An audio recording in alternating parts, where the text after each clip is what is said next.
Bonsoir. Vous êtes nombreux ce soir à attendre d'entendre leur histoire qui étonne et entonne des mélodies mélancoliques du lever au coucher du soleil.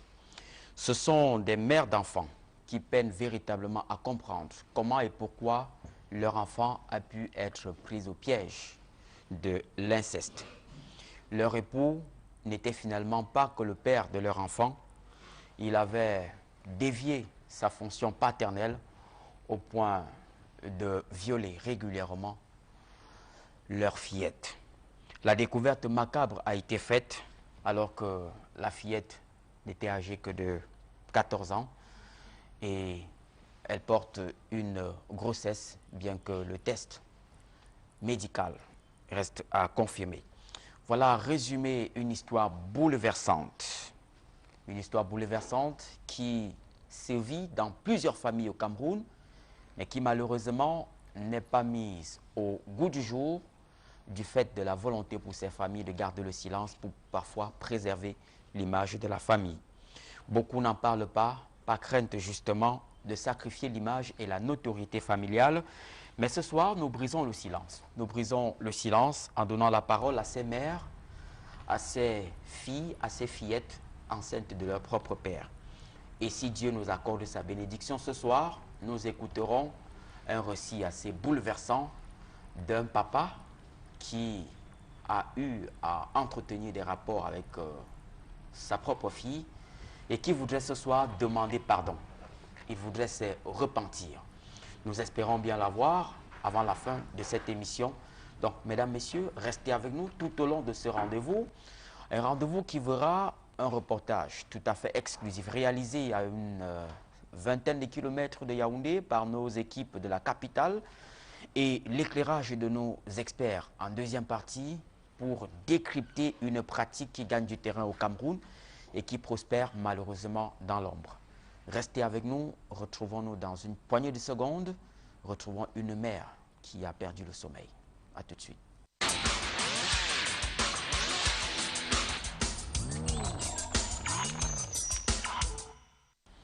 Avec nous sur le plateau de Regard Social ce soir, une maman, une mère d'enfant qui a perdu la joie de vivre depuis un moment, depuis la découverte macabre d'une histoire qui a totalement bouleversé son quotidien, bouleversé sa vie. Ce soir, Armelle Ngono a accepté de s'ouvrir aux questions de Regard Social. Armelle, bonsoir. Bonsoir. Alors, comment allez-vous? Très mal. C'est comme si je vivais un rêve. C'est comme si je prie juste de me réveiller. Je vais très mal. Vous allez très mal depuis que vous avez fait une découverte? J'ai découvert que le père de mes enfants couchait avec ma fille aînée. Je l'ai découvert comment? Je l'ai découvert, l'enfant avait déjà, elle avait déjà un retard, elle a juste 12 ans et lui il en a 37. Elle avait un retard. C'est suite à ce retard que j'ai appris tout ce qui se passait. Et comment vous avez appris la nouvelle du retard? L'enfant avait commencé, Manuel avait commencé à saigner au mois de février. Elle a saigné. Au mois de mars, elle a saigné. Au mois d'avril, elle n'a pas saigné. Quand elle n'a pas saigné au mois d'avril, à 3 jours de retard, je suis allée vers son père. Je lui ai dit, bon voilà, l'enfant est en retard. Entre-temps, elle tombait constamment malade.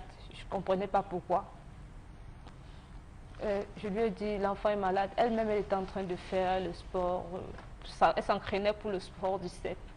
Il m'a dit, si, comme elle grandit déjà là, si ça savait qu'elle tombe enceinte, je vais bien m'occuper de...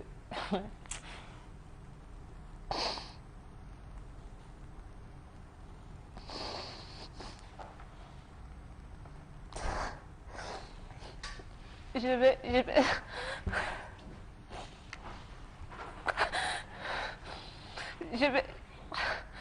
vais bien m'occuper de... Retenez votre souffle, madame. Retenez votre souffle, je vous permets de souffler. Essuyez vos larmes, tenez, essuyez vos larmes. Alors, c'est bien l'histoire de Armel Ngono qui a besoin d'un bol de courage ce soir pour aller jusqu'au bout de cette histoire, pour nous permettre de mieux cerner les contours et les dessous de cette affaire qui bouleverse l'opinion, qui a bouleversé toute une famille. Armel Ngono vient de Essazok. Essazok, il faut le rappeler, est une localité située à quelques 5 km de Simalène. Simalène a une banlieue de Yaoundé, dans la capitale du Cameroun. Elle est âgée de 35 ans. Elle est mère de 29 ans. Elle est mère de 3 enfants, dont l'aîné a été victime d'un viol entrepris par son propre géniteur, son père. Et c'est bien cette histoire que nous tentons de mieux comprendre ce soir.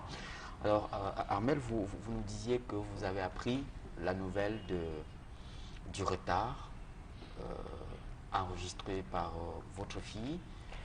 Ensuite, vous en avez parlé avec le père de vos enfants. Et qu'a-t-il dit? D'habitude, il me disait souvent que si l'une de ses filles tombe enceinte, il va une fois aller la déposer chez la personne qui l'a enceintée.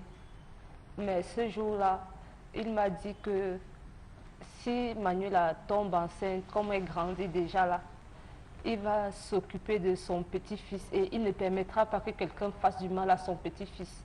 Il va le choyer, il va faire le trousseau, il va garder l'argent, même s'il faut qu'on le perd, même s'il faut qu'elle accouche par césarienne. Je lui ai dit que c'est comment, ce que tu dis là, c'est nouveau, tu as changé. Après, il m'a dit oui, j'ai changé parce que j'ai fini par comprendre qu'il ne faut pas brimer l'enfant. Ce jour-là est passé. Le lendemain, il m'a obligé à aller, je devais aller rendre visite à sa mère, mais il m'a demandé de passer nuit avec sa mère. Il est resté avec les enfants à la maison. Quand il est resté avec les enfants à la maison, au retour de mon voyage, parce que j'étais en Balmayo, au retour, je n'ai même pas déposé le sac par terre. J'ai vu ma fille, elle était placée, elle était debout à la maison, il était couché au sol. Je lui ai dit, Manuela, tu as recommencé à saigner. Elle me dit, non maman. En blaguant, je dis, Manu, tu as déjà un petit choix à l'école. Elle me dit, hey maman, non. C'est quoi? Elle me dit, maman m'a violée derrière l'école. Je lui dis, qui t'a violée derrière l'école? Elle me dit, maman, quelqu'un a amené mon sac derrière ma salle de classe. Quand je pars pour récupérer mon sac, un grand garçon m'a arrêté, il m'a violée. Je lui dis, je demande à Manuela, tu connais le garçon là? Non, maman. Mais je voyais son regard faisait, elle ne voulait pas me fixer. C'était comme si il y avait quelque chose qui se passait. J'ai demandé à Manuela que maman viens me dire derrière. Son père était couché au sol, il m'a dit, va, tu écoutes l'enfant, c'est qu'elle va te dire, reviens me dire. Arrivé là-bas derrière, j'ai encore posé la question à l'enfant, il a insisté à me dire ça. Mais quand elle a vu que j'insistais, elle m'a dit, maman, si je te dis, tu ne vas pas me taper.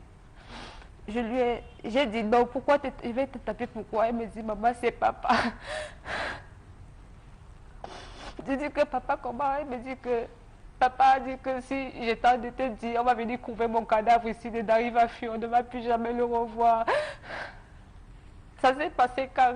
Elle me dit, ce jour-là, elle m'a d'abord dit que ça s'est passé quand je me lavais, j'étais à la douche, il a augmenté le volume de la télé, il a appelé l'enfant s'est courbé, il avait la ceinture en main, il a commencé à la violer, à boucher sa bouche. Quand elle voulait regember, il tapait sur elle.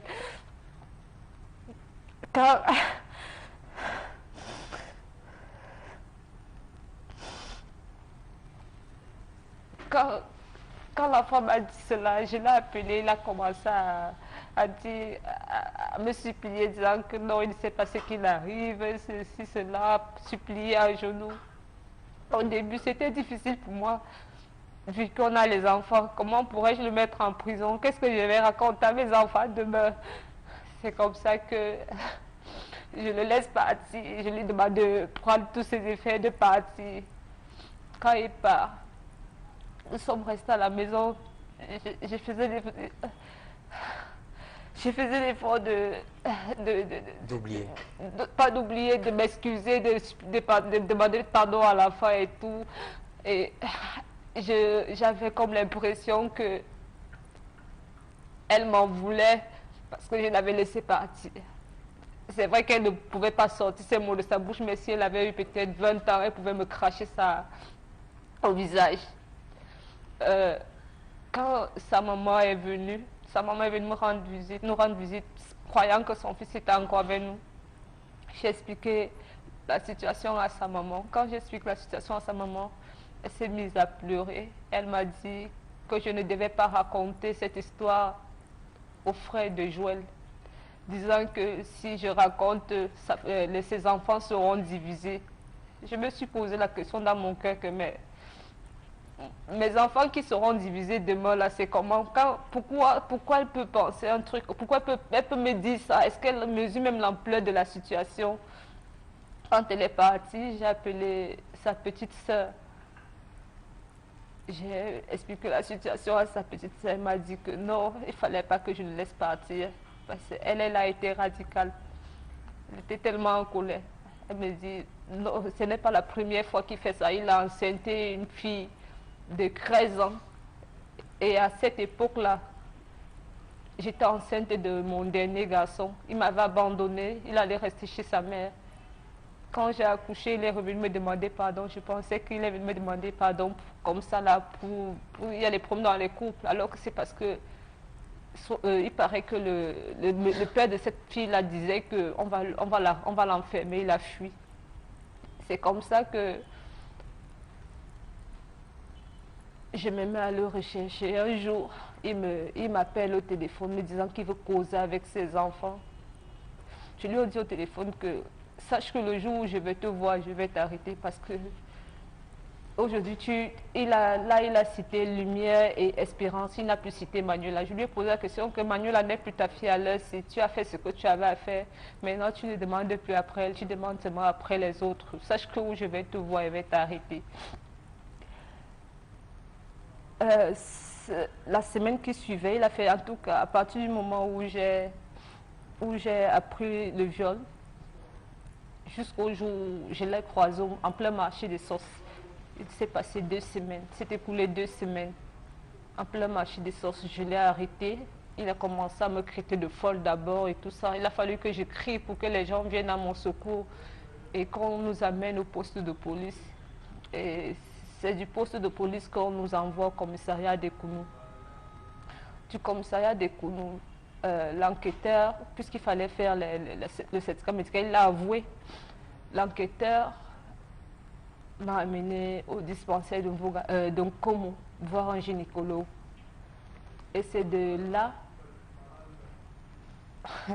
mon Dieu.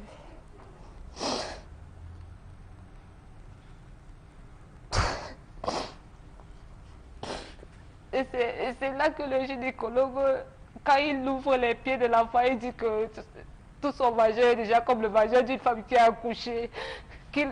Quand on ouvre son vagin, on pouvait apercevoir le col de l'utérus. Il a commencé à crier. C'est là que l'enfant a commencé à pleurer, à crier. Les infirmiers lui sont venus, on m'a mis dehors. C'est là que l'enfant relate qu'il le faisait pendant la période des congés de Pâques jusqu'à 2 semaines après la rentrée du 3e trimestre. Il a fait 4 à 5 fois. Et qu'il a menacé que si elle parle, il va la tuer. Et comme je l'avais laissé partir, elle ne pouvait pas me dire de peur que si elle me dit, elle m'avoue tous les viols, il pouvait...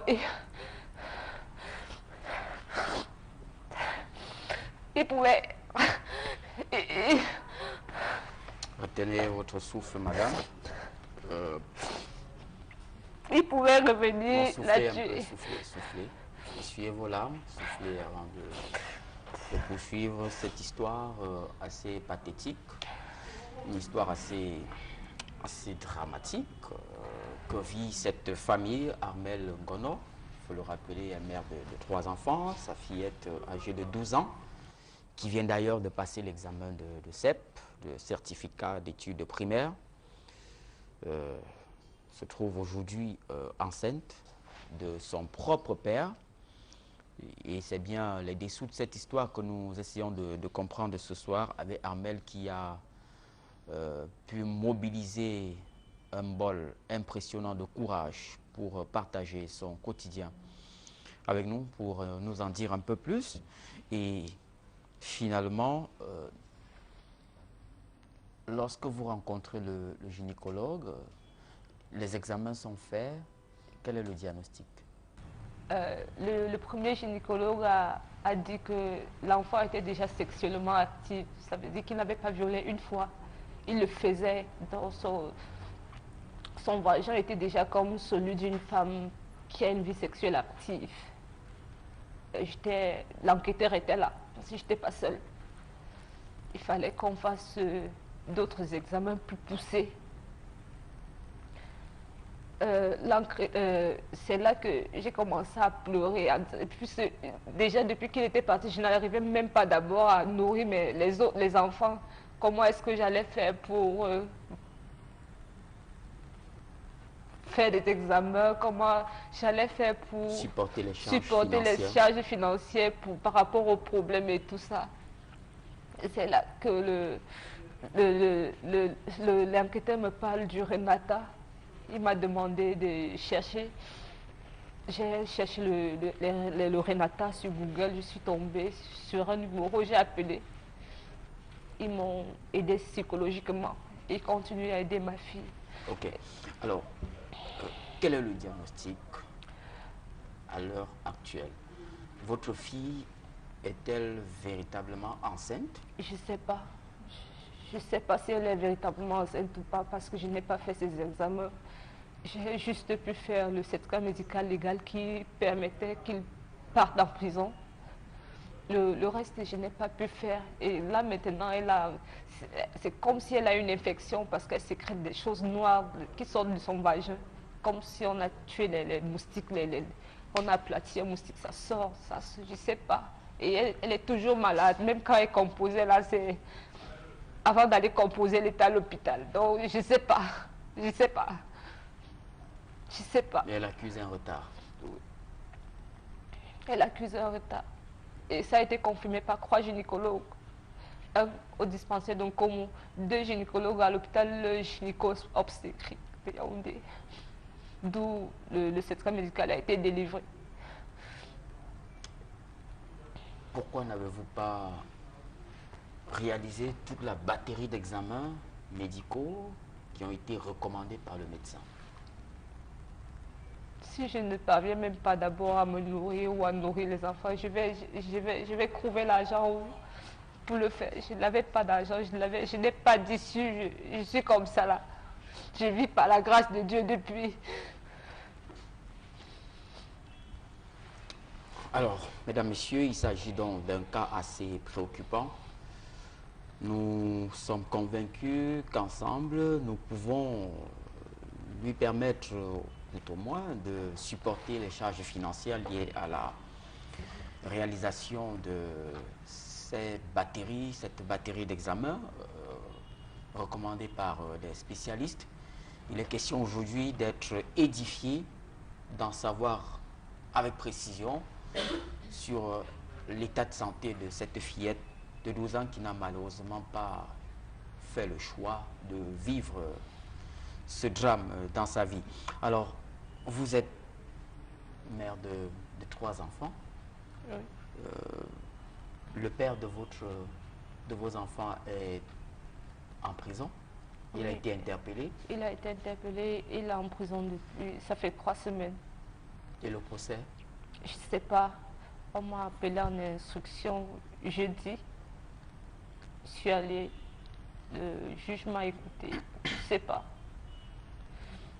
Je ne connais rien. Je sais rien de tout ça. Tout ce qui m'anime, qui m'anime, c'est la soif de justice.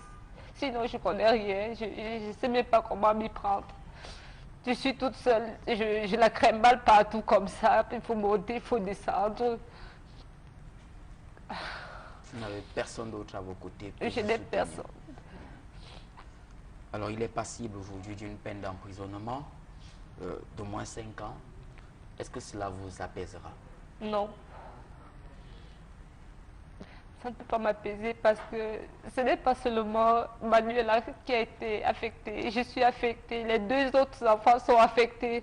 Rien de ce qu'on pourra faire ne va atténuer la douleur que j'ai en moi. Même si on lui donne 5 ans, ça ne va rien changer. Mais le truc, c'est que je voudrais qu'il soit puni pour que ma fille sache que j'ai œuvré pour que justice soit faite. Et les autres? Les autres demandent après leur père. Avant-hier, ma fille me disait, maman, je veux déjà que papa rentre. Il rentre quand? Qu'est-ce que je vais lui dire? Je vais lui dire que j'ai enfermé son père parce qu'il a violé sa soeur.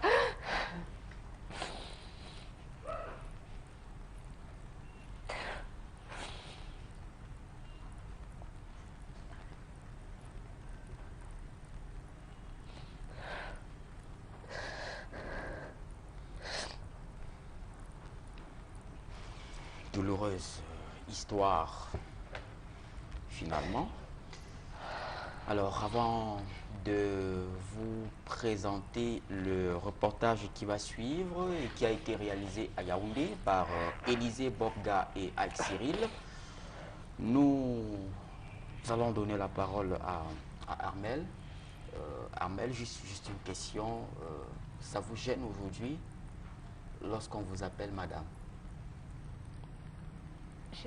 J'ai honte d'avoir partagé ma vie avec cet homme parce que je ne le connaissais véritablement pas.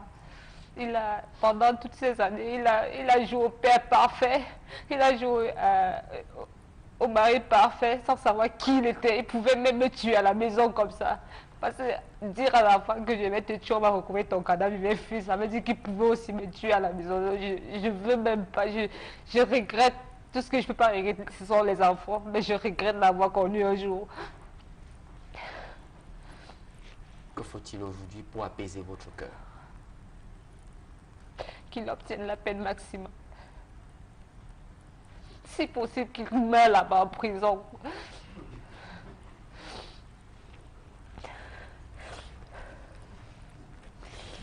Mais avant de vous engager à mener une vie conjugale avec lui, vous avez pris le temps de le connaître, de le scruter. Bien sûr.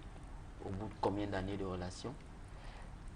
Nous avons, je ne peux même plus compter le nombre d'années.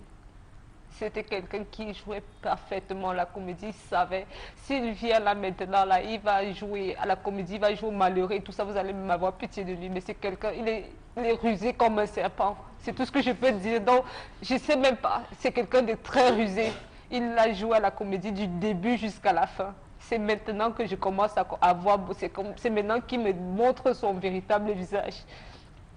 Donc,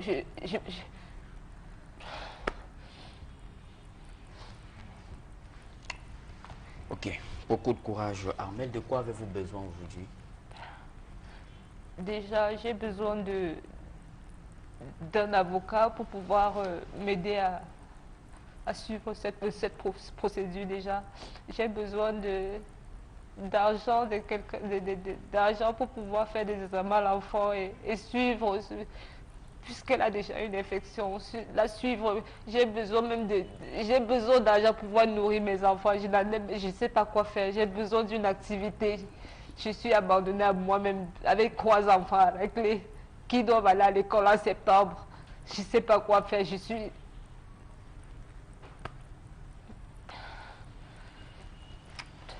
Bien, beaucoup de courage dans cette douloureuse épreuve. Notre devise est connue, nul n'a le droit d'être heureux tout seul. N'hésitez pas à apporter votre modeste contribution psychologique, morale, financière aux numéros qui s'afficheront au bas de votre petit écran. Dès à présent, Irène Tembe est au bout de la ligne, elle pourra recevoir vos différents coups de fil. Alors, rendons-nous dès à présent à Essazok, à environ 5 km de Yaoundé, 5 km de Simalène précisément, une banlieue de Yaoundé, où nous avons repéré et retrouvé Armel. Dans le reportage qui va suivre, nous mettons en lumière son quotidien, un quotidien assez difficile. Elle reviendra certainement sur d'autres aspects qui sont restés dans l'ombre du fait de l'émotion qui a prévalu sur ce plateau. Je vous propose de suivre ce reportage qui porte la signature de Ike Cyril et Élisée Bobga. Et puis, juste derrière, nous donnons la parole aux experts. A tout de suite.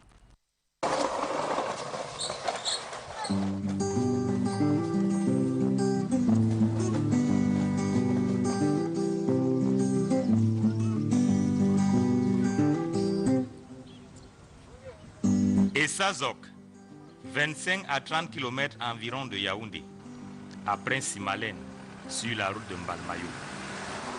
La petite bourgade accueille une école maternelle, une école primaire et un lycée. Juste derrière ce qu'on pourrait appeler centre éducatif d'Essazok, il y a cette concession, espèce de mini-cité, dont l'un des appartements est occupé par la jeune Amel. La plume dans le sang, c'était le sang d'un combattant innocent, et il avait écrit une lettre à sa maman.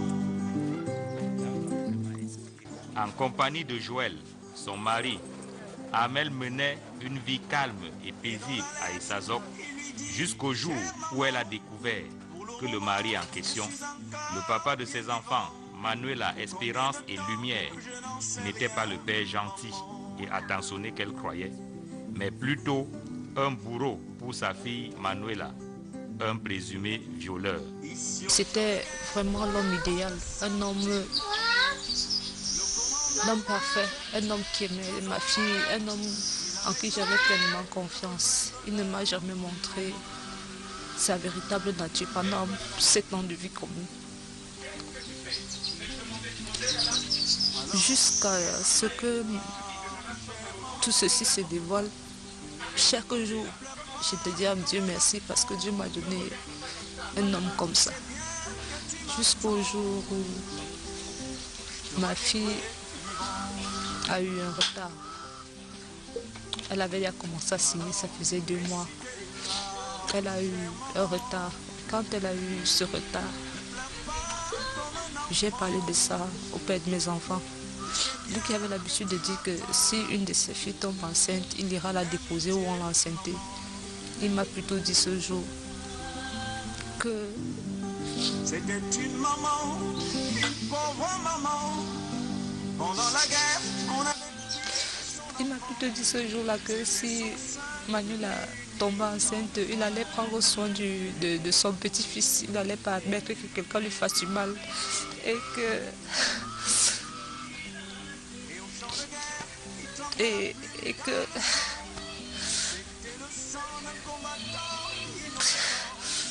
qu'il allait faire tout le trousseau, il allait tout faire l'hôpital, il allait la garder, il allait bien s'occuper de Manuela et de son enfant, et qu'il n'allait pas admettre que quelqu'un lui fasse du mal.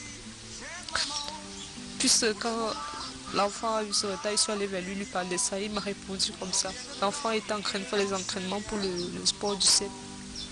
Quand je reviens le lendemain, ce soir, samedi, je ne suis même pas rentrée ici dedans.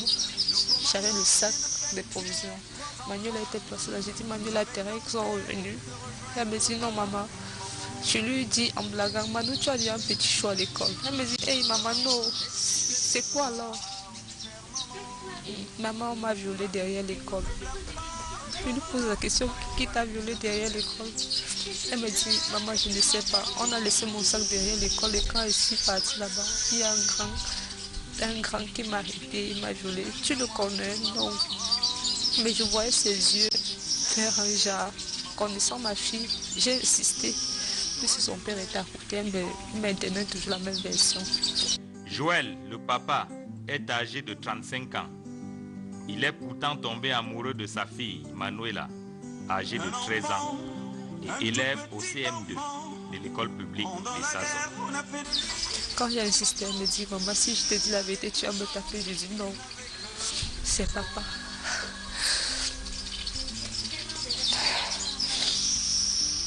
Elle dit que quoi? Elle me dit, maman, c'est papa. C'est lui qui m'a violée. Et il m'a dit que si j'étais en train de te dire, il va me tuer. On va venir recouvrir mon cadavre seul à la maison. À ce moment-là, tout mon monde s'est effondré.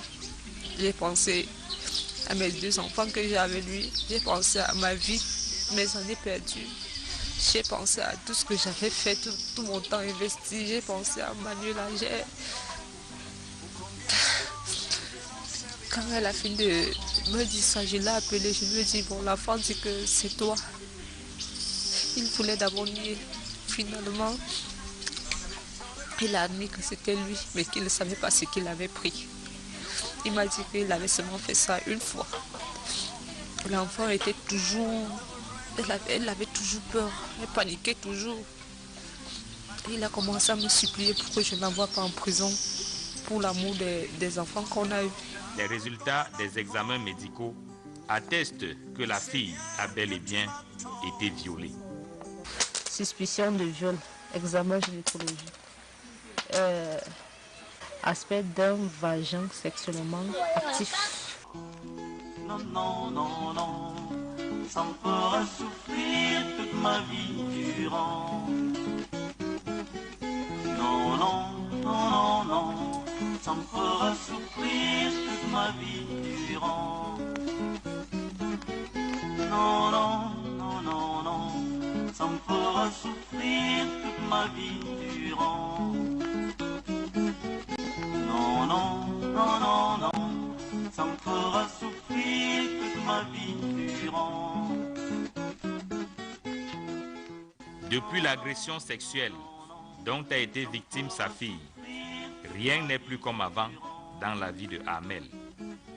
Tout, ou presque, a basculé dans le mauvais sens.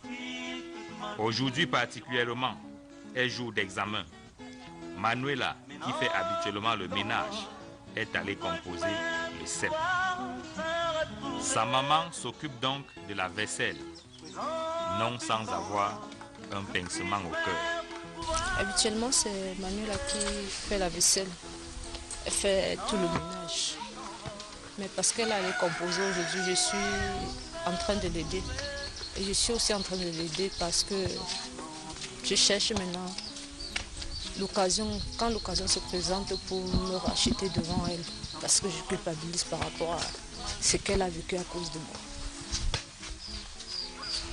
Et quand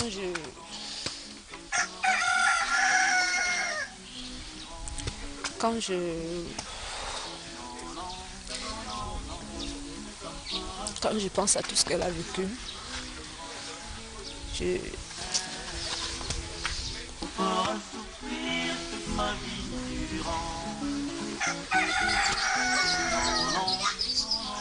suis tout simplement dépassée. Je n'ai jamais souhaité que ma fille, aucun parent ne peut souhaiter que sa fille subisse ce genre de choses. Ce qui est marrant, c'est que c'est à cause de moi. Si je ne rencontrais pas cet homme, je ne serais pas dans cette situation. Sûrement, je mourrais avec cette culpabilité. Et je me poserai toujours des questions parce que je ne sais pas si un jour elle va me pardonner.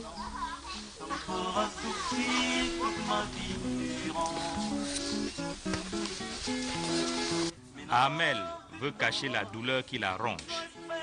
Elle n'a jamais parlé du viol de sa fille à personne dans le quartier. Conséquence, les voisins continuent de garder d'elle l'image de la femme gentille et sociable qu'elle a toujours affichée. Viens, viens alors.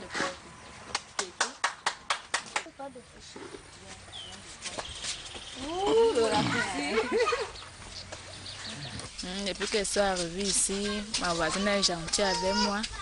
Si j'ai besoin de quelque chose, elle me donne. Elle ne cherche pas les problèmes à une personne. Elle est toujours dans son coin. Elle m'avait dit qu'elle n'a pas souvent avoir peur d'elle, qu'elle n'est pas méchante. Elle est gentille envers ses enfants, même avec mon fils. Elle ne cherche pas les problèmes. Plutôt elle nous acclame qu'on n'a pas le fuir. Donc ce que je fais envers ma voisine, qu'elle n'est pas une méchante femme. On reste souvent ensemble, on cause, on s'amuse. Parfois, quand elle a le temps, elle vient, on commence à causer les causeries. Parfois, on ne touche pas chez elle. Mais elle est gentille envers moi. De mon côté, elle est gentille. Les voisins ne se doutent donc de rien. Certainement parce que Amel n'affiche pas une mine grise. Même lorsqu'elle reçoit de la visite, elle essaye de tout cacher, tant bien que mal.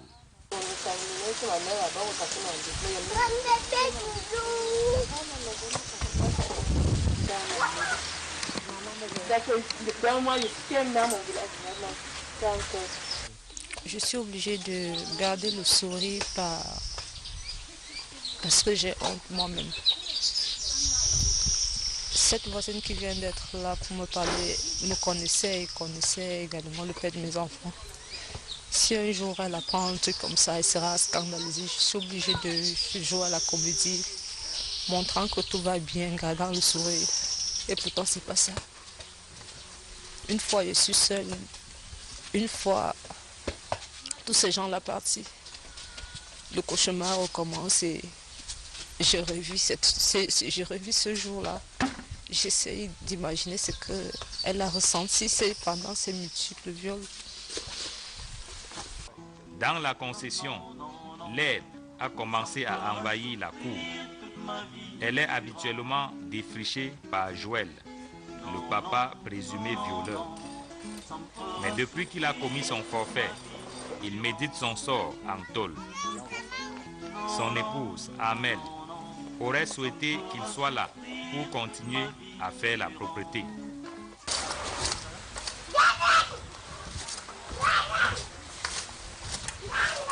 Mais hélas, à contre-cœur, elle-même l'a envoyé derrière les barreaux.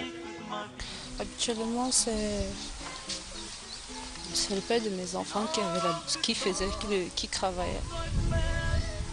Vu qu'il n'est plus là, je suis obligée de le faire. À contre-cœur, bien sûr, mais vu la situation, vu ce qu'il avait fait, j'étais obligée de le livrer à la police. Ça ne me réjouit pas trop. Toutes ces heures qui ont poussé là, c'est aussi parce que je n'étais pas là pour cette procédure-là. J'ai abandonné la maison pour que justice soit faite à ma fille. Aujourd'hui, je suis rentrée hier pour qu'elle puisse au moins se composer. Et voyant l'état de la cour, je suis obligée. Non, non, non, non, non, ça me fera souffrir ma vie durant. Je suis obligée de le faire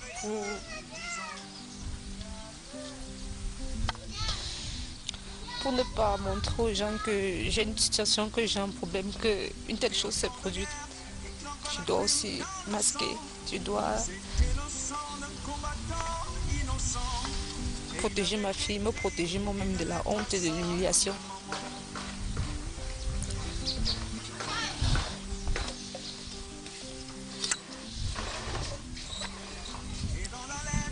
Il lui dit, chère maman, pour le moment, je suis encore bien vivant.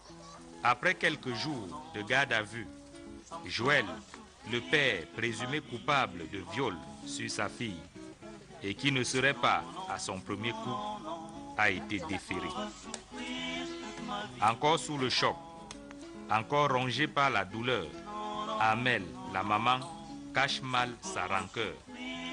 Elle qui doit désormais s'occuper toute seule des enfants qui jouent naïvement dans la cour à Essazok.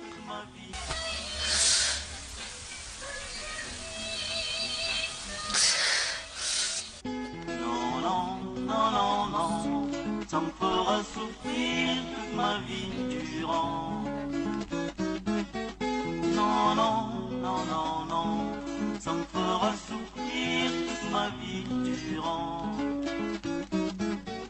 Non, non, non, non, non, ça me fera souffrir toute ma vie durant. Je t'aime. Ainsi va le quotidien de cette famille, de cette mère au cœur lourd. Et évidemment, vous espériez, nous en doutons bien, vous espériez écouter cette jeune fille Mais ce soir, nous devons vous indiquer que nous avons le devoir de protéger les enfants. La Déclaration universelle des droits de l'homme nous l'impose, et même l'éthique, les règles de déontologie qui gouvernent la pratique de notre métier nous imposent de protéger l'enfant. Mais nous avons échangé avec la fillette pour avoir sa version des faits. Évidemment, ce sont les déclarations qui sont en parfaite ou en conformité avec celles que vous avez écoutées sur ce plateau venant de sa propre génitrice. Une mère qui peine aujourd'hui à trouver la réponse adéquate pour répondre. Permettez la répétition à la préoccupation de ces enfants qui voudraient voir papa. Alors, question bien difficile ce soir. Nous recevons sur le plateau de Regard Social des experts pour questionner les contours et surtout donner les clés aux parents qui nous écoutent ce soir. Comment rester attentif, comment établir une complicité avec des enfants afin que de tels actes soient dénoncés. Autant de questions qui vont meubler notre émission ce soir. Et nous recevons sur le plateau de Regard Social ce soir Maître Massi Gakele-Georgie. Bonjour Maître, ou bonsoir. Bonsoir. Alors bienvenue sur le plateau de Regard Social. Permettez-moi de vous défaire momentanément de votre casquette d'avocat pour vous poser une question qui nécessite peut-être une mobilisation des théories religieuses pour répondre, mais peut-on dire à l'écoute de cette histoire que le diable est vivant?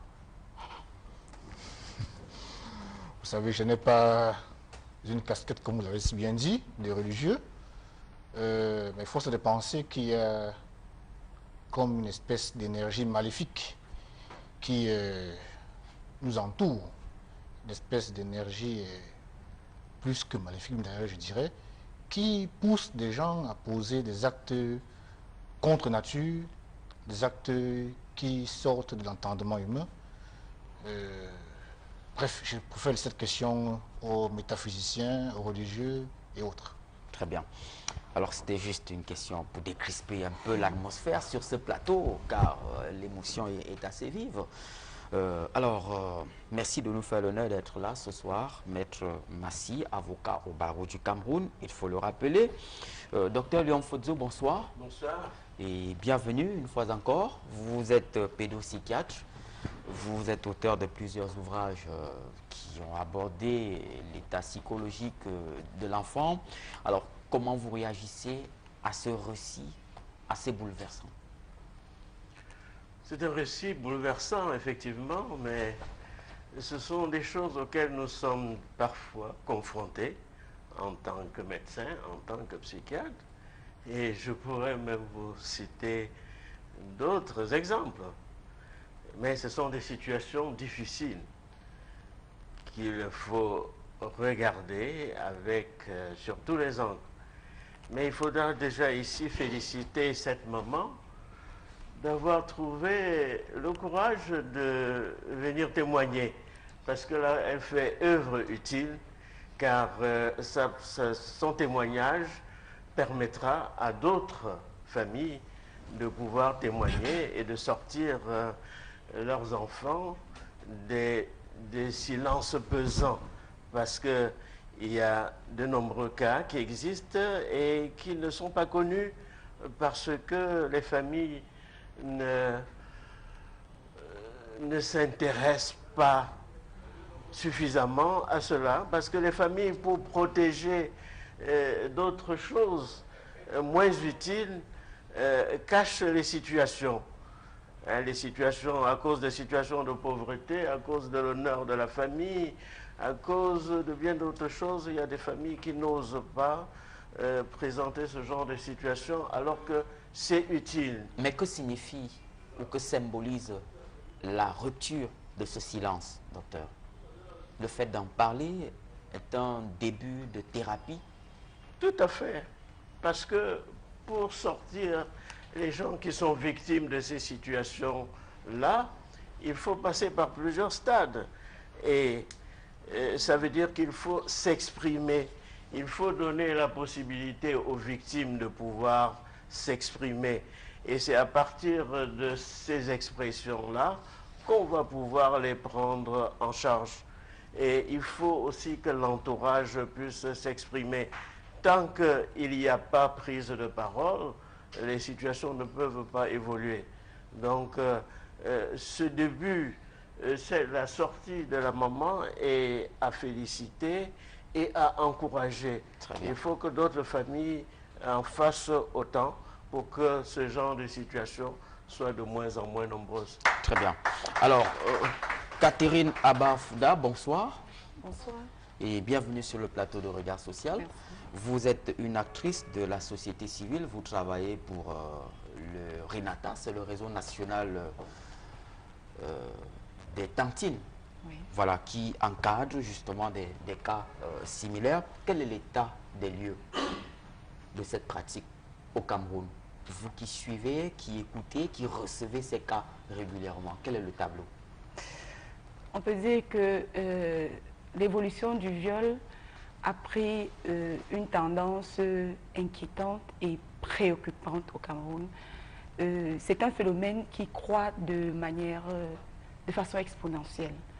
De plus en plus, on a des cas de viol incestueux, et on se pose bien la question, parce que quand on regarde bien dans les années, par exemple les années 70, on n'en parlait vraiment pas. À partir des années 75-80, le pourcentage était vraiment léger. Mais plus les années passent, le phénomène prend de l'ampleur. Alors qu'est-ce qui se passe? Il faut bien qu'il y ait des associations ou des réseaux, des organisations de la société civile qui peuvent accompagner, non seulement accompagner des victimes, mais déjà militer pour prévenir ce phénomène. On se demande bien qu'est-ce qui ne va pas avec le problème des viols et d'inceste. Très bien. Nous allons tout au long de l'émission questionner quelques données que nous avons pu glaner en parcourant des études et autres enquêtes que vous avez menées sur le phénomène au Cameroun. Georges Ekona, bonsoir. Bonsoir, Eric. Vous êtes juriste, vous êtes vous aussi acteur de la société civile, vous travaillez ou militez pour la défense des enfants, surtout le vol des enfants, mais ce soir nous parlons de viol. Alors, vous en êtes sensible? Tout à fait, et je crois qu'il faut un peu revenir sur l'expression. Je ne sais pas encore si on va revenir sur la qualification juridique de ce phénomène, mais je voudrais d'abord commencer par dire que, et on va rester sur l'inceste. Venant du latin incestus, ça signifie impur, sacrilège, souillé. Et en fait, c'est le tabou, pardon, c'est le tabou de l'humanité. C'est-à-dire entretenir des rapports sexuels entre des personnes dont le degré de parenté interdit tout mariage. C'est vraiment un tabou de l'humanité, comme tout autre que je vis de citer ici, un peu comme la pédophilie, un peu comme l'homosexualité. Donc l'inceste, en fait, c'est vraiment cette perdition totale, n'est-ce pas, d'une famille qui se trouve dans une situation qui peut être perçue comme irréparable à l'avenir. Donc nous reviendrons tout à l'heure, parce que je pense qu'il faut requalifier le fait, tout à fait. Sur le plan juridique, et je pense qu'il y a Maître qui est là et moi-même, nous pourrons, n'est-ce pas, trouver une vraie requalification de ces faits. Évidemment, la question de la qualification du fait est la porte d'entrée dans le vif du sujet. Et je vous donne la parole, Maître Massi. De quoi s'agit-il? Tout à l'heure, quand j'ai suivi avec attention les faits tels que relatés par l'infortunée maman de cette jeune fille, plusieurs éléments constituent des infractions d'outrage à la pudeur sur mineur de 16 ans. 12 ans. Oui, de 16 ans. C'est l'article 346 du Code pénal. Ah, d'accord. Qu'il prévoit. Parce qu'il y a outrage sur mineur, outrage à la pudeur sur mineur de 16 ans, outrage à la pudeur sur mineur de 16 à 21 ans.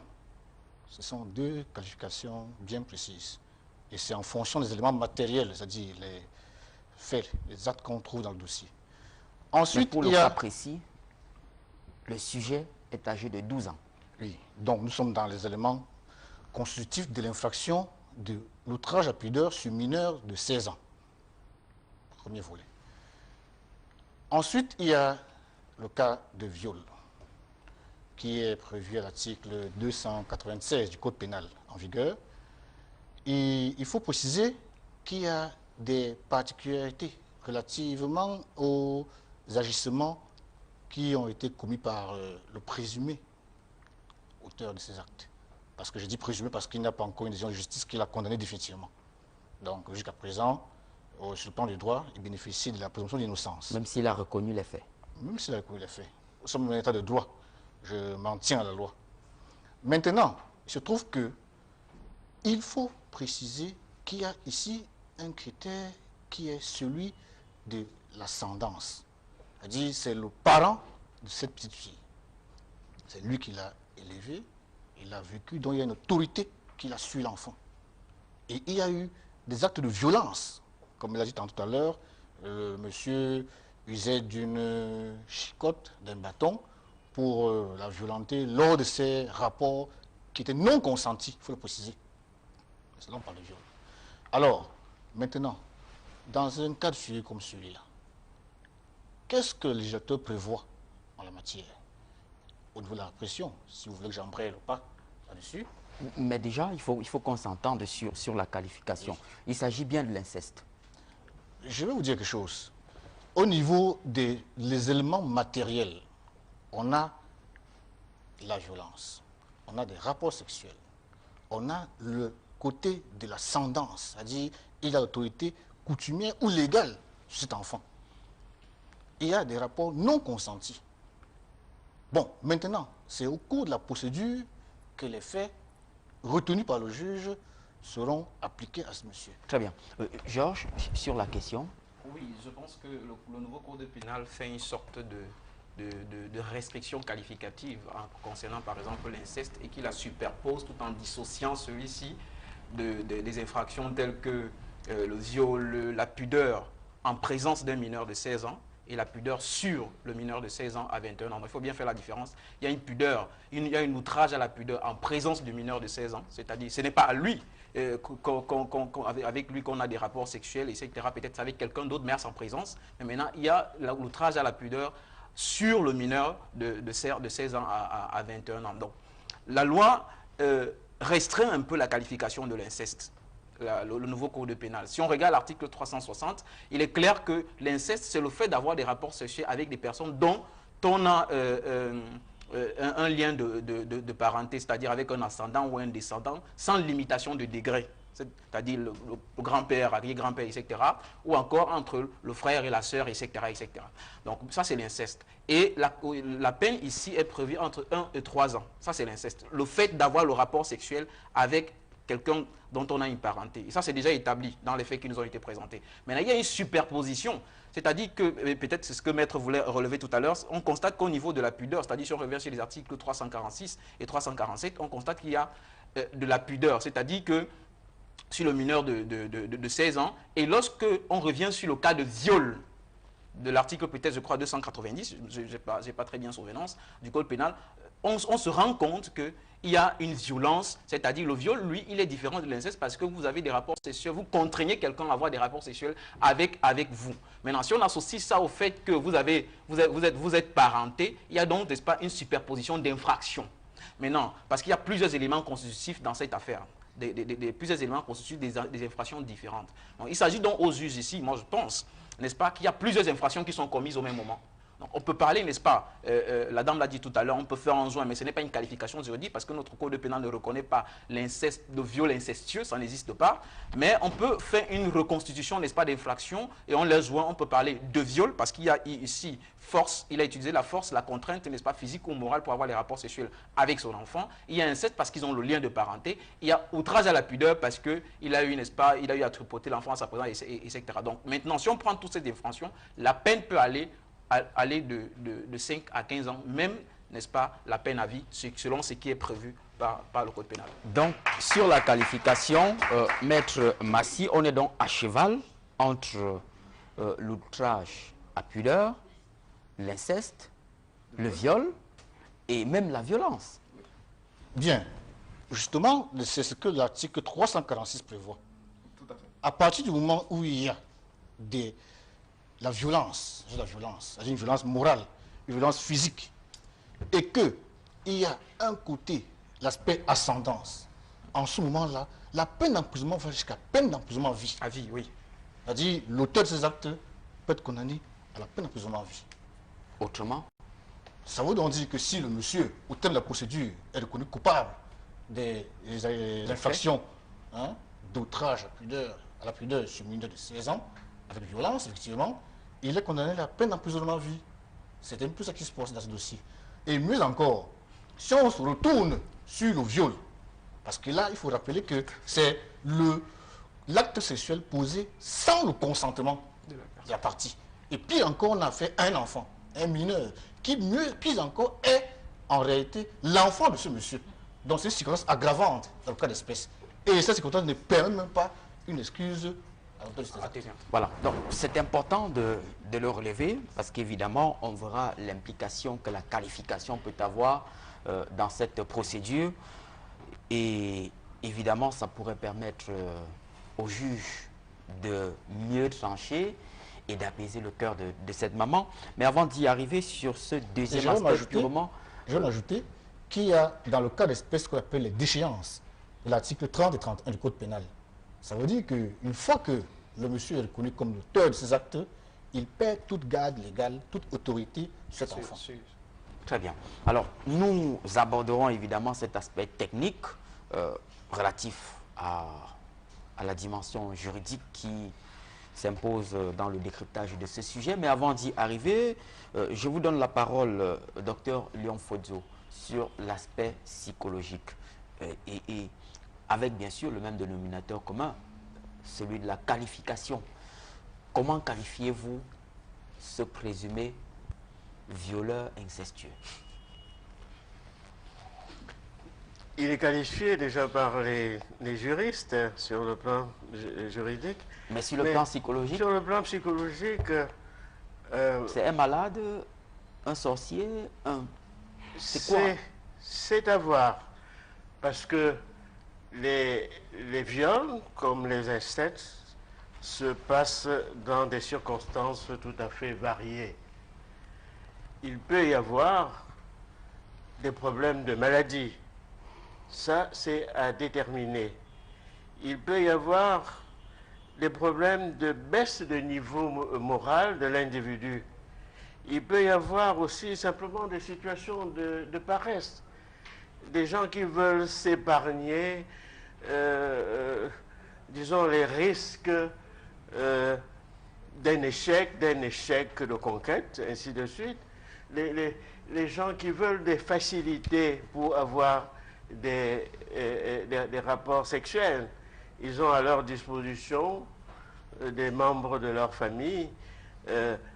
Donc, il peut y avoir des situations tout à fait variées. Mais docteur, donc, il y a des positions d'autorité, là, comme on a dit. Autrement, qu'est-ce qui peut conduire ou amener un père à poser un tel acte sur sa propre fille? C'est des problèmes de personnalité. Il y a des problèmes de personnalité. Il faut voir quelle est la personnalité de ce monsieur. Il peut y avoir des problèmes d'atmosphère familiale. On rencontre aussi des problèmes de vie. Parce que dans des situations de couple, on rencontre assez souvent des personnes alcooliques qui perdent facilement le jugement de niveau moral. Ce sont des facteurs qui interviennent. Il y a des personnes qui rapportent des problèmes de couple au niveau des enfants et qui veulent traiter certains problèmes, difficultés de couple, qui font rejaillir certaines difficultés du couple au niveau des enfants. Dans tous les cas, il y a un problème de personnalité à examiner. Et c'est au cas par cas. Et parfois, c'est l'entourage. Parfois, ça peut être un problème d'environnement familial. Donc, la conclusion, c'est qu'il y a une baisse du niveau de moralité chez ces personnes-là. Ou alors, il y a un problème d'inconscience du fait de leur état de pathologie. Donc, il faudrait examiner également aussi bien. Dans des situations comme celle-là, on doit examiner autant les victimes que les violeurs, et même parfois les personnes de l'entourage qui parfois agissent comme facteurs favorisants sans s'en rendre compte. Donc ce sont des situations tout à fait diverses, variées, et qu'on ne peut pas unifier en un seul critère. Mais d'après le témoignage de la mère que nous avons ensemble écouté, ce soir, il n'est pas à son premier coup. Voilà, il n'est pas à son premier viol, ce qui interpelle le problème de la personnalité de ce monsieur. Déjà après le premier viol qu'on a signalé là, ce monsieur aurait dû être déjà interpellé, pas seulement sur le plan judiciaire, mais également sur le plan de la personnalité, sur le plan psychologique. Et avec cette répétition, davantage on doit s'interroger sur sa personnalité. Et surtout que même en milieu familial, sur sa propre fille, ce n'est pas un acte isolé, c'est une répétition d'actes. Et c'est ce qui se trouve très souvent chez ces personnes-là qui ont des actes incestueux. Parce que ce qu'ils recherchent, c'est quoi? C'est le plaisir. Et quand ils ont une première fois obtenu ce plaisir, ils ont tendance à répéter. Donc ils s'installent dans la durée. Ce qui aboutit à ce que l'on a vu par rapport à l'examen de gynécologie qui a montré que le vagin de cet enfant ressemble déjà à celui d'un adulte. Ok. Alors, Catherine Abba, le docteur Léon Fodzo dit, à la suite du premier viol, le présumé violeur est présumé incestueux, pour parler comme vous, Maître Massy, et en conformité avec les règles juridiques. Alors, après ce premier viol, il aurait dû être interpellé. Mais vous, plus d'une fois, vous êtes monté au créneau pour attirer l'attention de l'opinion publique nationale et même internationale, attirer l'attention des pouvoirs publics sur la nécessité de mettre un accent sur la gestion des cas de viol et d'inceste dans les tribunaux. Que deviennent ces acteurs et que deviennent ces dossiers? Voilà, je vais commencer par réagir à la question précédente après l'intervention de monsieur. Je vais souligner ici que le viol ne peut pas se justifier. Dire qu'on a posé l'acte parce qu'on avait consommé de l'alcool ou parce que la victime ne voulait pas avoir une relation consentante de ce genre. Je vais dire, je prends le cas de l'alcool. L'alcool, comme toute drogue, ne prête pas les idées. Elle donne le courage de faire ce dont on avait déjà pensé. Dans le cas de Armel, moi j'ai écouté Armel, le monsieur lui disait avant que si l'une de mes filles tombe enceinte, voilà comment je vais procéder. Je vais réagir, machin, je vais arrêter le monsieur. Mais après, quand il y avait déjà des soupçons, il dit non, si elle tombe enceinte, je vais m'occuper. Vous voyez, il y a déjà quand même des soupçons. Donc, il ne faudrait pas qu'une personne pose un acte et dit, comme on entend très souvent dans les procès, elle avait déjà trop mangé mon argent ou elle avait déjà pris mes bières, elle ne voulait pas me donner. Comme si le corps de la femme s'est changé avec des biens. Ça, il fallait vraiment justifier ça parce que le viol, ça ne se justifie pas. C'est le meurtre de l'âme, c'est un crime. Maintenant, à cette question au niveau des dossiers, on se demande vraiment pourquoi la procédure judiciaire au niveau des cas de viol est aussi lente dans notre pays.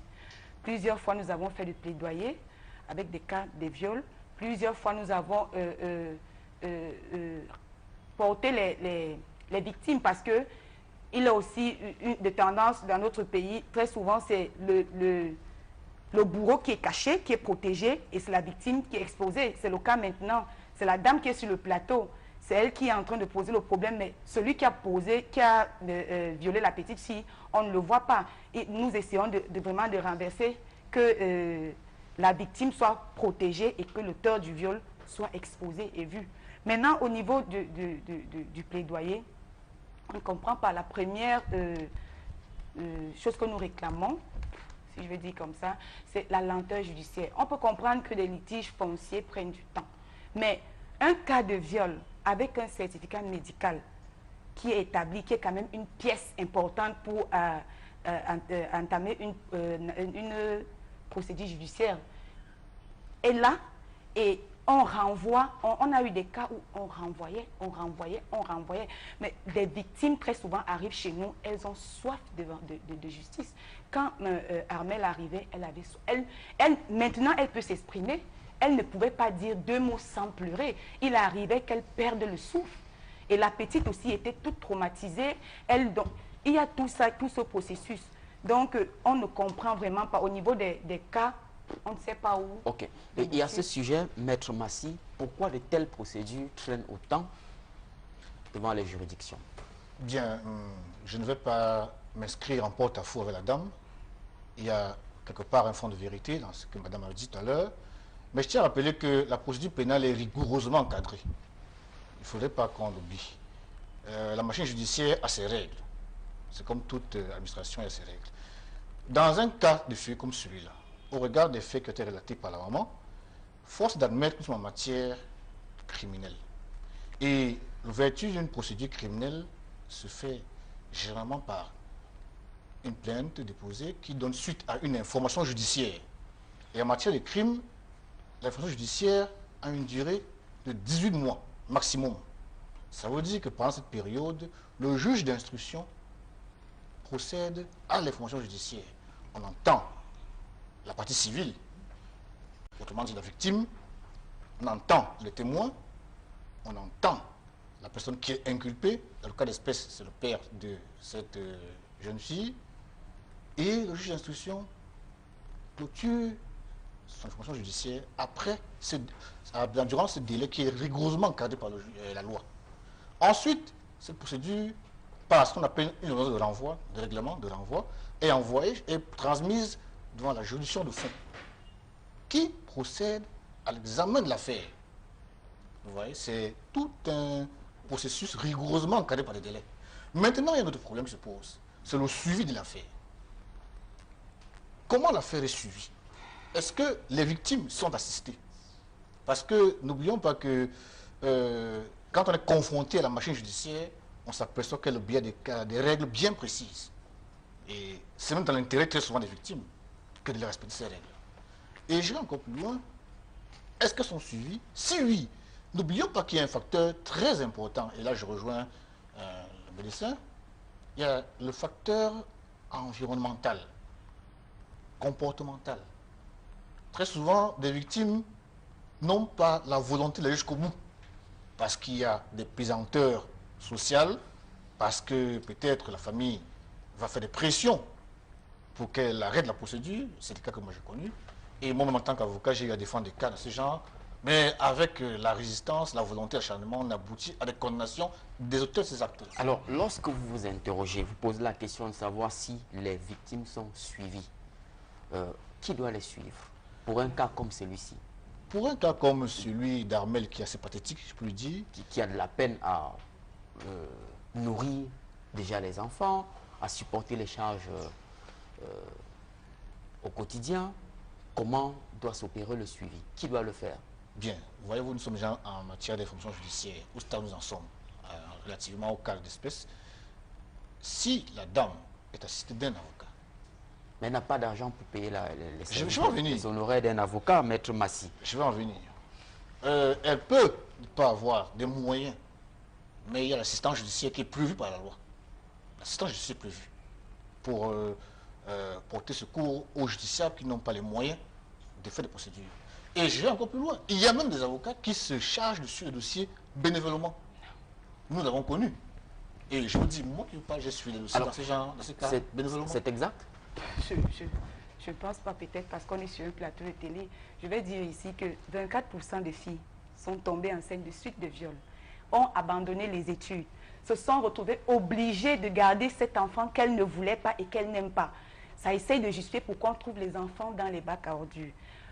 Parmi ces filles qui tombent enceintes ou qui sont violées, certaines ont eu le courage de se confier à un membre de la famille. Mais les membres de la famille n'ont pas joué le rôle, ne les ont pas aidés à dénoncer le violeur. Seulement 26% de filles, ça c'est notre étude, seulement 26% de filles, des victimes de viol, ont pu avoir un certificat médical légal. Et parmi celles qui ont ces certificats, seulement 16 ont eu le courage de porter plainte. Les 16% ont le courage de porter plainte. Voilà 16% qui portent plainte. On a 7% de cas qui arrivent en justice. Et dans les 7% de cas qui arrivent en justice, il y a seulement 5% de violeurs qui sont condamnés, ce qui représente un violeur sur 20. Les 19 sont dehors, ils continuent le travail. Bien, Eric, vous permettez? L'assistance judiciaire est donc en panne.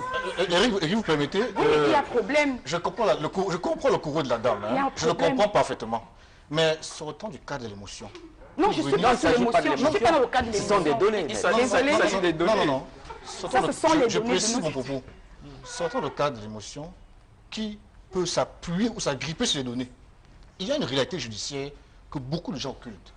C'est que très souvent, les procédures sont parfois abandonnées par les victimes. Je parle d'un cas, je suis sur le terrain. Pourquoi? Pourquoi? Parce que je veux pas être les pesanteurs familiales. Moi, je connais des cas où la fille a été victime d'un viol. Ce sont les parents de la fille qui ont dit, écoute, laisse vraiment parce que... Oui, mais dans les couloirs de la justice, il y a un ensemble de lenteurs qu'on ne peut pas occulter, maître. Non, on n'occulte pas. Je ne dédouane personne. J'explique juste une réalité des faits. C'est une photographie des faits, de la réalité qui se pose sur le terrain. Et j'ai encore plus loin. Sortons des lieux communs. Je vous invite particulièrement à faire un tour dans les grandes instances du Voli. J'y vais régulièrement. Voilà, vous allez constater qu'il y a plusieurs cas de viol, d'outrage à mineurs, de 15 ans, 16 ans. Ces personnes ont été condamnées. Et je dis, ce n'est pas évident. Bon, maintenant, interroger la machine judiciaire, c'est un autre débat. Mais toujours est-il que les dossiers qui sont bien suivis aboutissent toujours à des condamnations. Oui, on peut les classer ou les ranger dans le registre des 5% relevés dans le cadre de cette étude. Mais l'assistance judiciaire est-elle en panne, Georges Ekona? Bon, je ne pense pas. Je pense qu'il y a d'abord un problème d'information. Maître le disait tout à l'heure. Je pense qu'il faut que les victimes ou alors le justiciable sachent que lorsqu'il n'y a pas de moyens financiers pour avoir un avocat, il peut demander l'assistance judiciaire au tribunal. Ce n'est pas toujours connu. Il y a un problème d'information, de vulgarisation de cette information. C'est pour lui permettre d'avoir les moyens de défense d'égal à égal par rapport, n'est-ce pas, à l'auteur. Et Maître le relevait, la machine judiciaire a ses règles. Et il est important, n'est-ce pas, d'avoir, n'est-ce pas, un technicien de la machine pour vous permettre, pour vous accompagner. Parce que quand vous avez des cas qui sont abandonnés, généralement parfois en justice, c'est parce que c'est des familles qui s'impliquent. On est là dans la méconnaissance de la loi, on implique des données, n'est-ce pas, émotives. Et qu'est-ce qui arrive après? C'est qu'on dit, bon, c'est même très compliqué, c'est trop lent, vraiment ça n'avance pas. Il faut même laisser parce que, bon, ça expose la famille, ça jette l'opprobre sur la famille. Abandonnons ça. Je crois qu'il a compris. La prochaine fois, il ne le fera plus. Donc, je ne pense pas que la machine d'assistance judiciaire est en panne. Je pense qu'il y a un problème d'ignorance. Je pense aussi qu'il y a un problème d'absence de sollicitation des techniciens. Parce que vous voulez gagner un tel procès, vous voulez qu'il soit condamné, elle veut véritablement que justice soit faite. Il faut utiliser les hommes de droit. Qu'est-ce que je voulais ajouter? Je voulais dire à ce qu'il a dit, ajouter peut-être qu'il est possible que les cas soient abandonnés dans les tribunaux, premièrement par cette mauvaise solution qui est l'arrangement à l'amiable. Parce que, comme on l'a souligné sur le tableau, sur le plateau, les familles pensent toujours à préserver l'image de la famille. On pense que non, vraiment dit que tel a violé, vraiment c'est salissant. On ne pense pas à ce que la survivante est en train de vivre. Parce que le violer à cet âge-là, c'est vrai que le temps reste le vrai médicament, mais c'est lourd de porter ça. Et comme elle a dit, elle est affectée, ses enfants sont affectés, certainement ses frères, ses soeurs, sa maman est affectée. C'est toute une famille et la justice dont elle a besoin pourrait apaiser les cœurs de ces personnes. De l'autre côté, l'abandon des cas peut aussi être à cause de cette... Comme elle dit, elle est traînée, elle monte, elle descend, ça traîne et puis, voilà, tout à l'heure, elle pensait à septembre, les enfants doivent aller à l'école.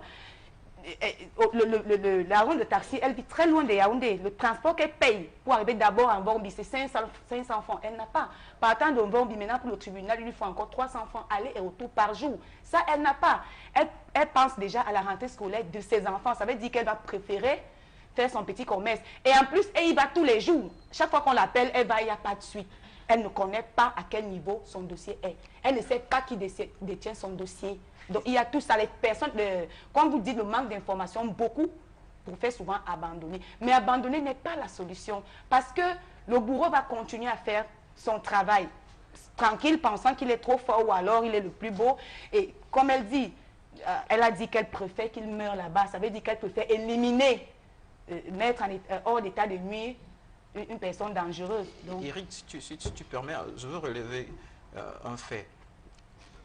L'assistance judiciaire n'est pas connue.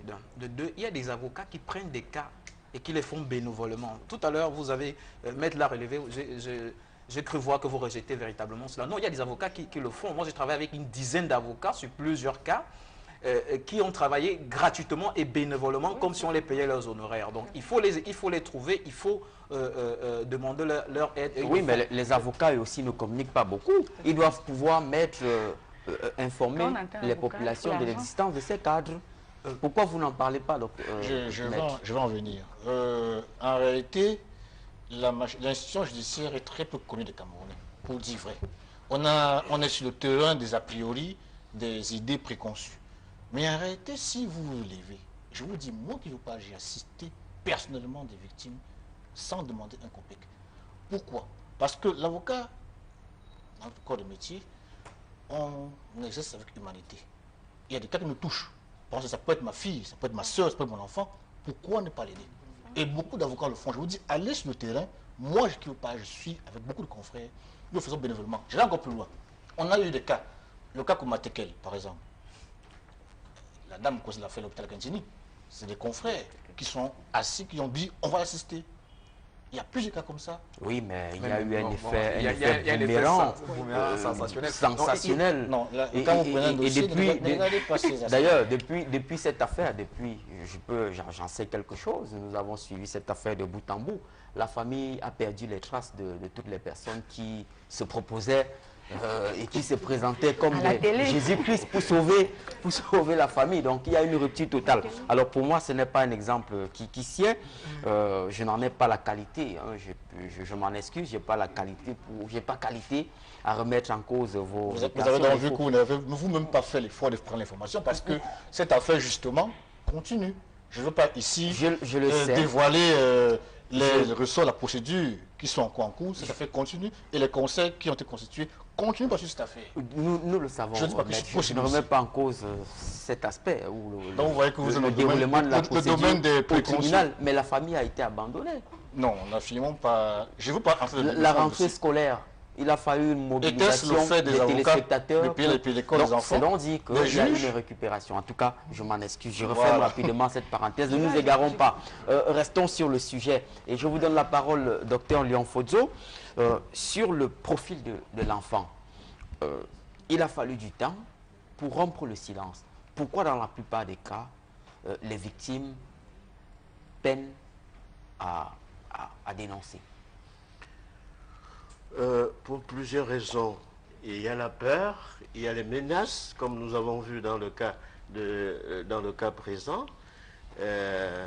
Il y a le doute, parce que la victime se demande parfois si est-ce qu'on va croire à ce qu'elle raconte. Et puis il y a toujours des menaces.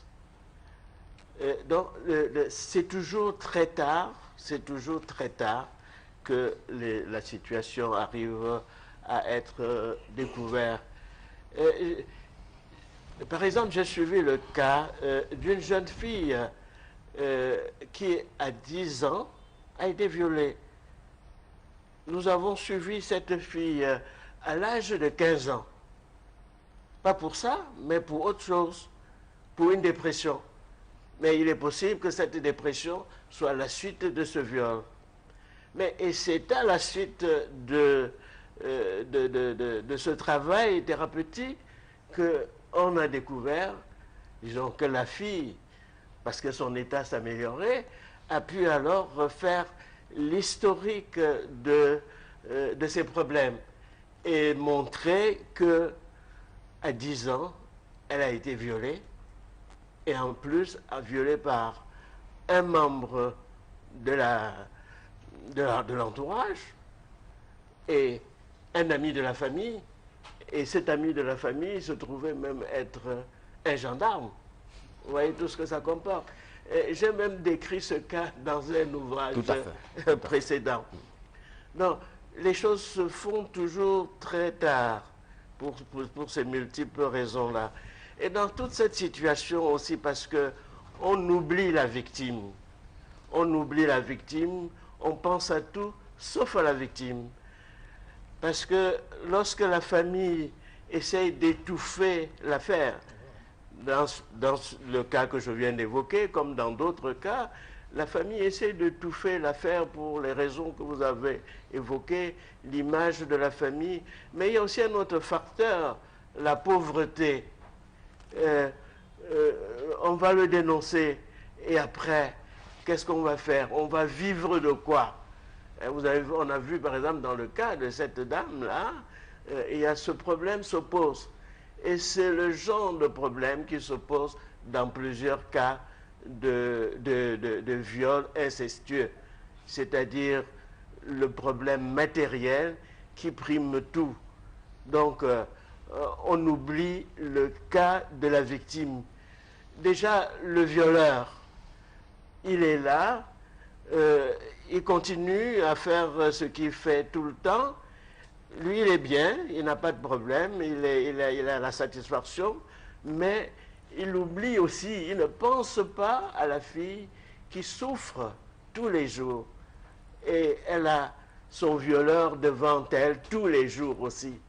Il y a une souffrance permanente devant quelqu'un qui, lui, ne ressent aucune souffrance ni aucun remords. Et les conséquences de cette souffrance sont parfois dramatiques. Voilà, parfois ça peut aller jusqu'au suicide dans un certain nombre de cas.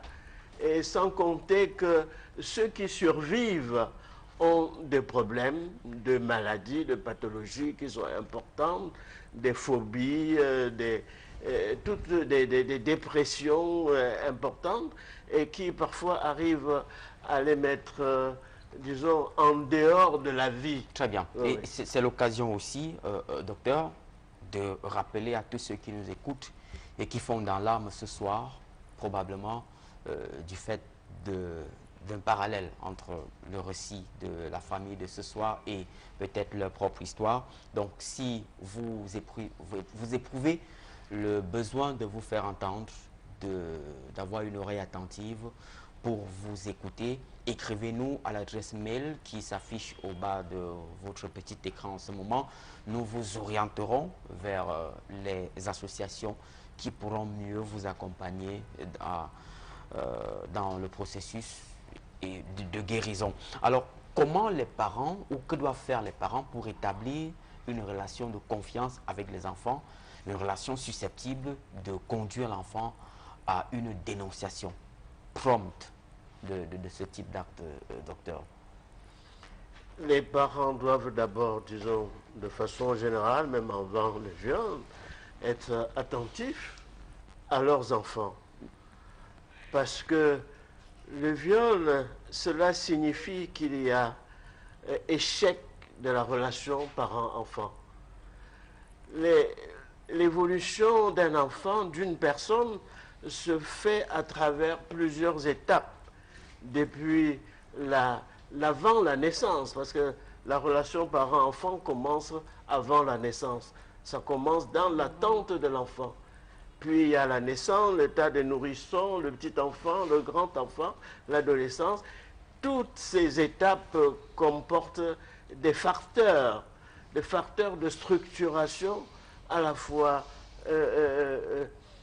organiques et psychologiques. Et c'est l'évolution normale de ces facteurs-là qui aboutit à l'adolescence, à un être normal qui est bien identifié et qui qui s'accepte dans son genre et dans son rôle, c'est-à-dire prêt à entretenir des relations avec une tierce personne que quelqu'un de la famille. Or, dans ce processus-là, il y a parfois des échecs et qui conduisent parfois l'enfant même à pouvoir un peu se pencher du côté des parents. Les relations peuvent parfois être ambiguës à cause des parents. Et cette ambiguïté, parfois, peut faciliter la situation d'inceste. Et surtout lorsqu'il y a une promiscuité, comme on en trouve très souvent chez nous. Mais qui doit jouer ce rôle? Le père ou la mère? Le père comme la mère sont présents et sont concernés par cette évolution-là. Et l'attention doit être soutenue par les deux. Parce qu'il y a le viol de la fille, mais il peut aussi y avoir le viol du garçon. Tout à fait. Donc, dans cette relation, le couple dans son ensemble est intéressé et doit être attentif. Et lorsque l'éducation est conduite normalement, on met l'enfant dans des situations qui font que lorsqu'il y a des choses un peu anormales, il peut dénoncer. Mais concrètement, que doit faire le parent? Quelles sont les astuces pour établir le lien avec l'enfant? Nous sommes dans un contexte social qui impose aujourd'hui, en raison des contraintes économiques, aux parents d'être très absents du domicile familial, et très souvent c'est les ménagères qui s'occupent de l'encadrement des enfants, de l'éducation à la maison. Finalement, les parents passent moins de temps avec les enfants. Ça peut avoir des conséquences sur cette... C'est souvent évoqué, mais c'est souvent évoqué comme une excuse. Parce que même quelques minutes par jour peuvent permettre aux parents de s'occuper de leur enfant. Le parent qui entre le soir et qui trouve quelques minutes à causer, à s'entretenir avec les enfants, c'est tout aussi important. Mais le parent qui rentre le soir en disant « Écoutez, moi j'ai trop travaillé, je suis fatigué », il mange seul dans son coin, il s'en va se coucher, il ne fait pas son rôle. Il ne pourrait n'utiliser que ce moment où il prend son repas, de le prendre avec l'enfant pour pouvoir échanger. Il faut qu'il y ait un échange. Et cet échange doit être permanent, il doit être constant. Il ne s'agit pas de faire des échanges brefs une fois par mois ou à la fin du trimestre pour dire à l'enfant où sont tes cahiers, où sont tes bulletins de notes. L'échange doit être quotidien. Et ce n'est pas la longueur de l'échange qui compte, c'est son intensité. D'accord. Je voudrais ajouter quelques propositions, il faut dire ici, comment établir un lien entre les parents et les enfants. Vous l'avez si bien dit, la communication parent-enfant commence dans le ventre, à la tente du bébé. Déjà, le parent qui est la maman peut commencer à parler à son bébé. Mais seulement le papa ne parle pas au bébé à ce moment. Mais comme ça concerne les deux parents, c'est une responsabilité qui concerne les deux parents, il est très important que les parents commencent par briser le tabou autour des thèmes de sexualité avec les enfants. Pas parler de sexe, non, pas parler de sexe. La sexualité d'un enfant commence dès sa naissance. Nous avons des activités de prévention d'abus sexuels chez les enfants. On a vraiment des activités de récréation et tout ça avec les enfants de 4 ans à 12 ans. Voilà, dans une salle de classe, après avoir présenté, on dessine le corps humain neutre, sans mettre le sexe, que ce soit masculin ou féminin. On met au tableau. On dit à chaque enfant de venir identifier une partie de son corps qu'il n'aimerait pas qu'une personne touche. Tous les enfants vont identifier le sexe et la poitrine, que ce soit les filles ou le garçon.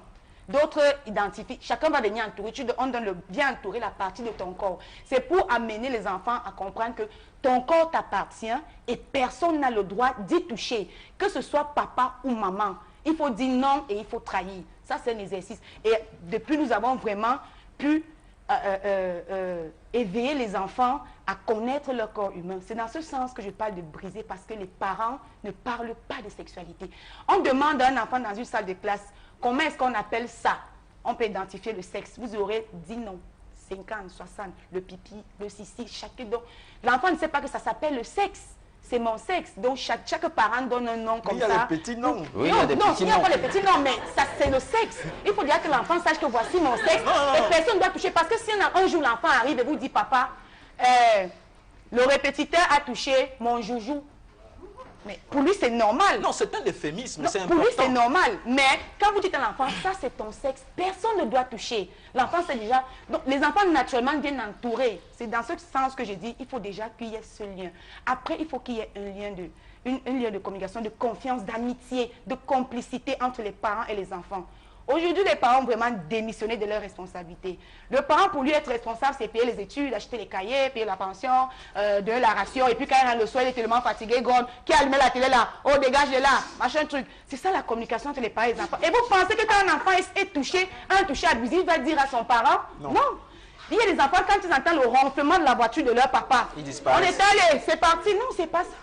Il faut que le parent soit capable et libre de jouer avec ses enfants, qu'il puisse raconter un peu sa journée à son enfant à un niveau. Et puis, pour que l'enfant aussi se sente libre de dire, papa, il y a tel camarade qui a touché mon slip. Ça commence là. Ou le boutiquier a dit que je suis belle. Ou le voisin a dit que je suis sa femme. Il n'est pas normal qu'un monsieur passe le temps à dire à une fille de 3 ans, tu es ma femme. Ça, c'est des signes qu'il faut vraiment arrêter. Ça commence comme ça. Donc, quand on établit bien les liens de communication, on brise vraiment ces tabous au bout de la sexualité.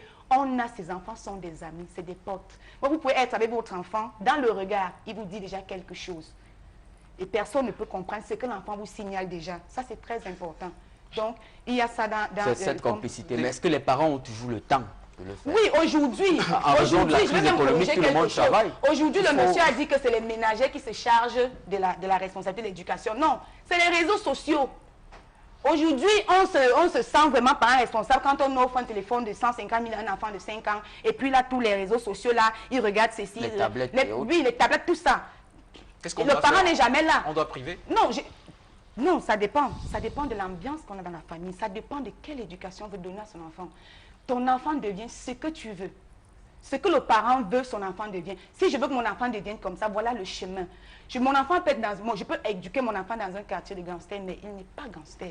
Donc ça dépend. On ne va pas offrir un téléphone à son enfant parce que ma collègue aussi a acheté un téléphone pareil à son enfant. On n'a pas les mêmes objectifs. Donc il y a tout ça qui part.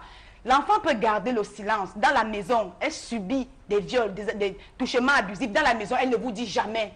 L'enfant peut manger à table avec vous. Elle ne vous dit pas ce qu'elle vit dans la maison. Parce que c'est frustrant. La communication est... Si tu permets, je pense qu'il y a aussi un élément qu'il faut relever. C'est pas pour aller à l'encontre de ce que vous dites. Mais je crois qu'il y a aussi des éléments qu'il faut intégrer. Tels que l'appellation du sexe. C'est important d'utiliser un euphémisme à l'âge de 3 ans pour dire que c'est le pipi. Bon, moi, ce que je veux relever ici, c'est qu'il y a vraiment ce problème d'éducation et de présence. Le papa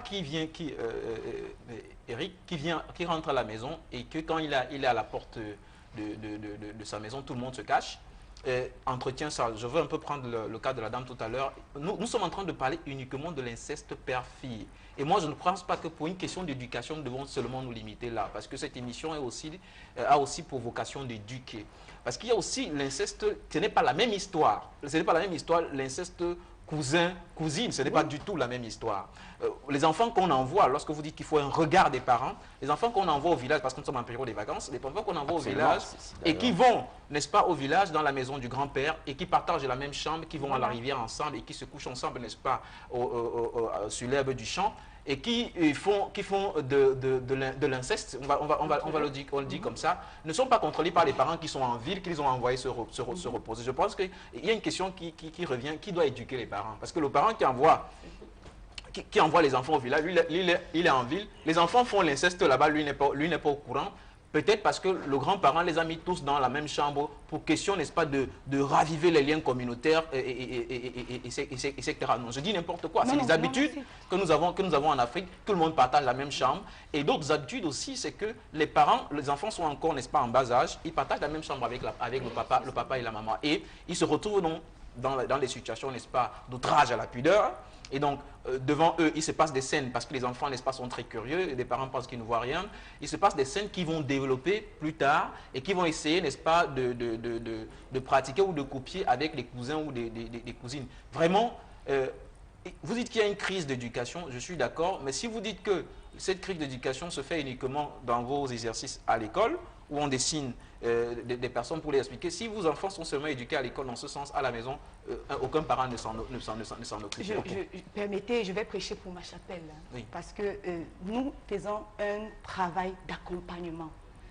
Et vous avez parlé d'éducation des parents, je voulais vous dire que le Renata existe depuis 2005.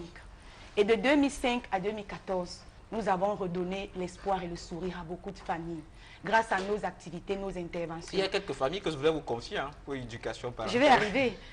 On a par exemple eu près de 30 cas de viol qu'on a accompagnés jusqu'au tribunal quand la victime décide d'arriver au tribunal. Okay. Mais seulement que depuis un certain temps, dans le cadre des activités, c'était un exemple pour dire que nous avons des exercices. Et à partir de cette activité, on a pu, les parents on a pu ouvrir les yeux aux parents parce qu'il y a des parents qui ne savaient pas. Ok, vous avez pu éveiller des consciences. Alors, comment aborder les questions de sexualité avec les enfants, Dr Léon Fodzo?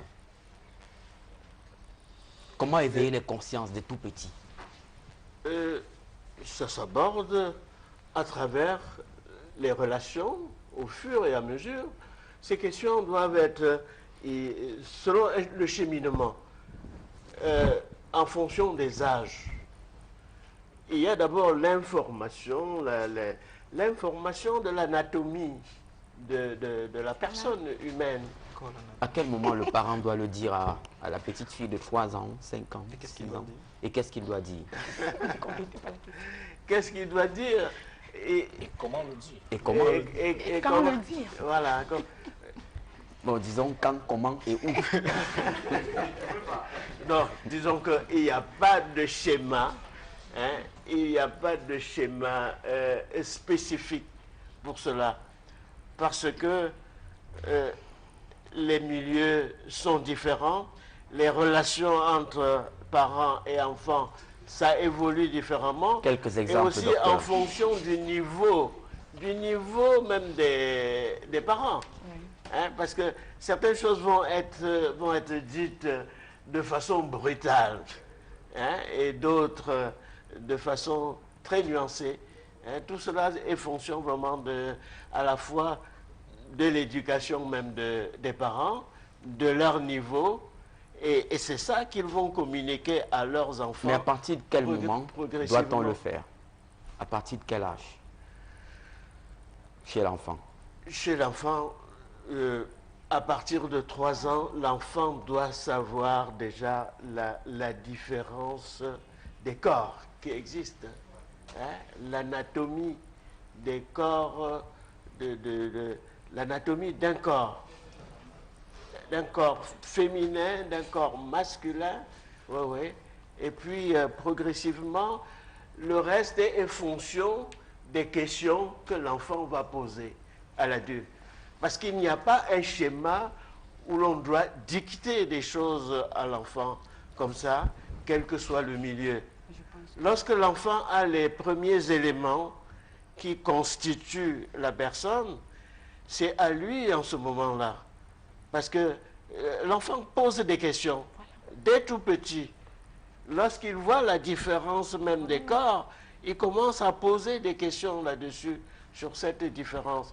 Et ensuite, progressivement, sur les fonctions. Donc, tout est fonction de l'évolution de l'enfant et des questions qu'il pose. Parce que lorsque vous allez bombarder l'enfant avec des informations dont il n'a pas besoin et qu'il ne recherche pas, là, vous faites aussi des choses négatives. Donc, il faut tenir compte de la demande de l'enfant en fonction de son évolution. Ok, bien.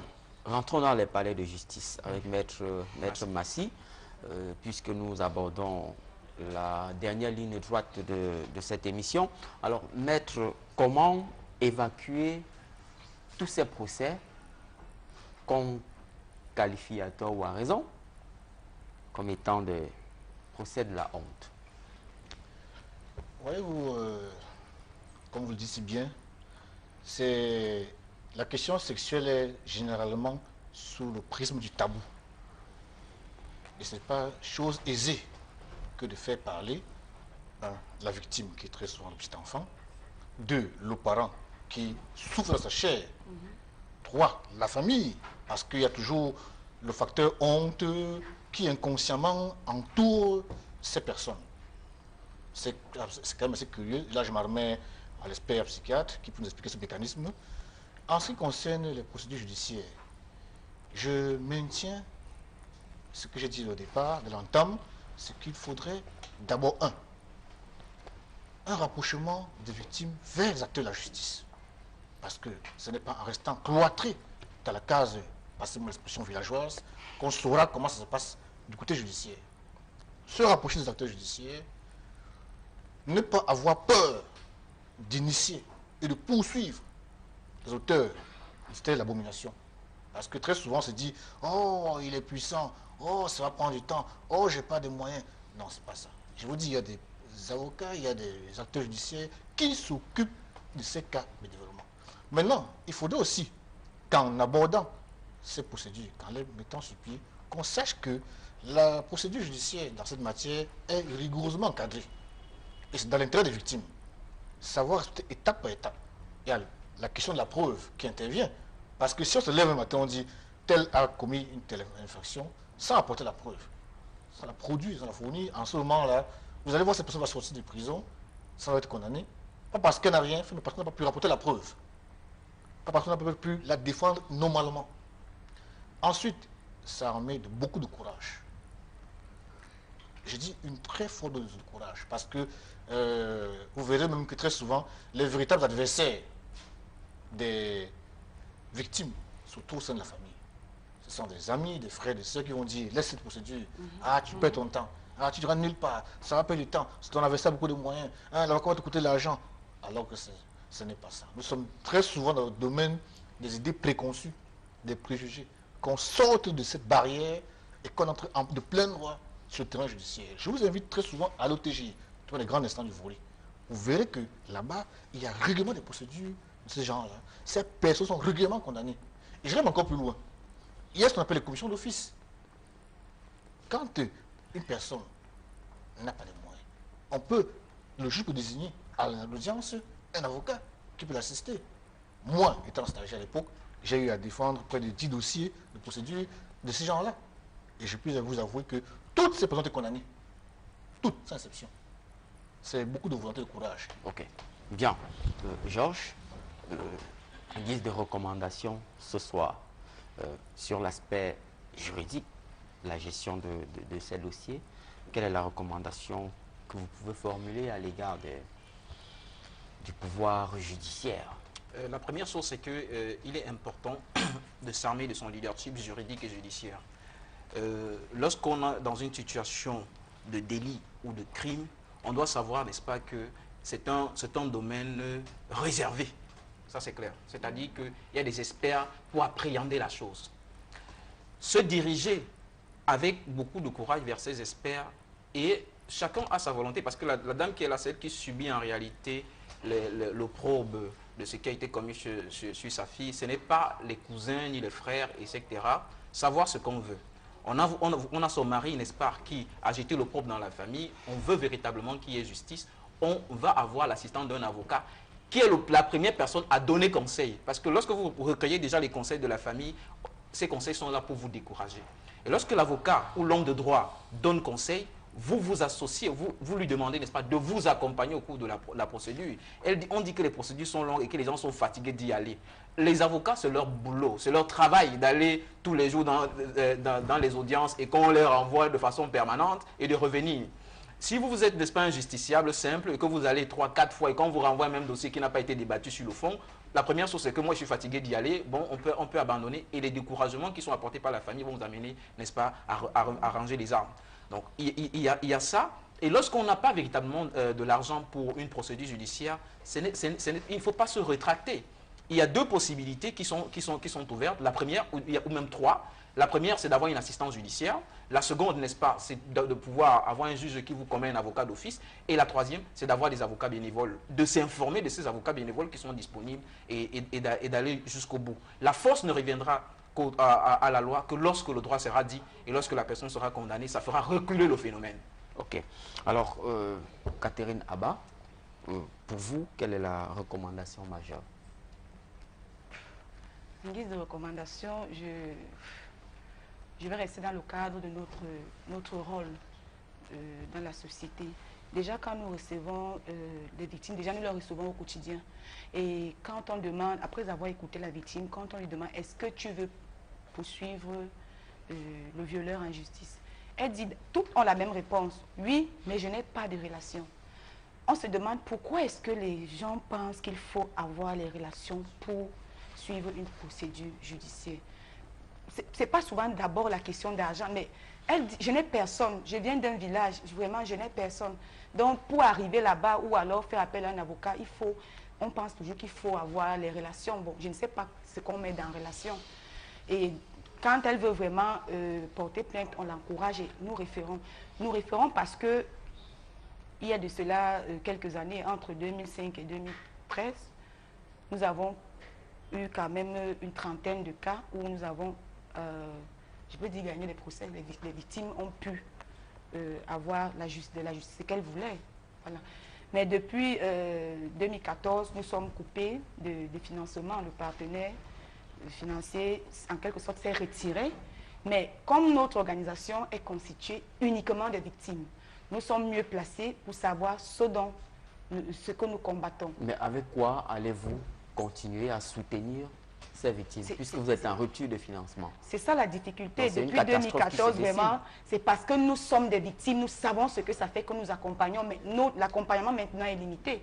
Les cas comme celui de Armel, on commençait par l'accompagnement au niveau de certificat médical jusqu'au tribunal. Nous sommes arrivés jusqu'au tribunal. Mais si la société civile est aujourd'hui en rupture de financement, et cette société civile qui était le cadre d'accueil de ces victimes, c'est la question qu'on se pose. Comment alors? Bien, comment est-ce qu'on va? Je disais que il y a plusieurs organisations. La nôtre fait la particularité parce que celles qui sont à l'intérieur sont des victimes et savent ce que ça fait d'être violées et de ne pas pouvoir avoir une justice. Réparation. Oui, une réparation des faits, c'est que ça fait de vivre avec. Donc nous encadrons les victimes à ce point. Mais ce n'est pas suffisant parce que il est très important que la personne qui a commis le forfait soit condamnée. Il faut que la loi... Mais pour y arriver, c'est difficile. Très souvent, nous référons, mais on n'a pas de suite. On réfère et puis là-bas, il faut payer. Mais à l'époque, on prenait vraiment en charge toutes les victimes. Donc, le cas d'Armel, nous avons urgemment accompagné l'enfant à l'hôpital pour avoir les premiers soins. Et puis, on n'a pas pu. Mais elle a besoin d'un avocat, elle a besoin d'assistance. Non, les préoccupations d'Armel sont assez importantes. Il y a des examens médicaux à faire pour son enfant. Il y a la prise en charge, l'encadrement au quotidien de sa progéniture. Mais le prétexte, je dois le rappeler, de cette émission, du choix de ce thème pour ce soir, est justement lié au fait que nous sommes en période de vacances. Et dans quelques jours, ou si ce n'est déjà le cas, bien de parents enverront leurs enfants passer des vacances au village. Oui. C'est l'approche idéale? Est-ce que... Oui. C'est l'approche idéale? Parce que les enfants ne livre-t-on pas les enfants Les viols ne se font pas seulement au village. Non, on veut dire hors de la maison. Les enfants qui sont quand même encadrés à la maison, mais quand ils sont hors de la maison, ils sont exposés. Et très souvent, comme il disait, ils sont dans la même chambre, parfois ils partagent la même douche, il y a des choses qui se passent. Mais un enfant qui n'a pas l'habitude, alors qu'il ne sait pas communiquer, ne peut pas dénoncer, ne peut pas dire que mon cousin m'a fait ceci. Tout au contraire, il va prendre plaisir et puis ça va aller jusqu'au jour où les parents vont se rendre compte. Ok, bien, merci pour vos différentes recommandations. Je vous propose de rester attentifs. Nous allons franchir un palier de cette émission. Il s'agit d'un cas social qui nous préoccupe. Regardez ce reportage.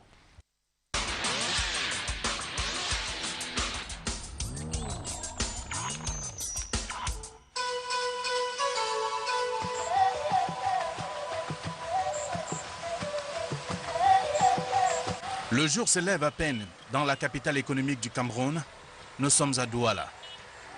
L'équipe de regard social, sous l'œil de la caméra du chef opérateur Samuel Toufa, est déjà sur le terrain des cas sociaux. Pour cette autre découverte, l'équipe se rend au quartier Mboko, à un jet de pierre de Mbanga Pongo, dans le 3e arrondissement de la ville de Douala. Tikamga occupe un studio, chambre et salon. Elle partage cet espace avec sa fille et son voisin de lit.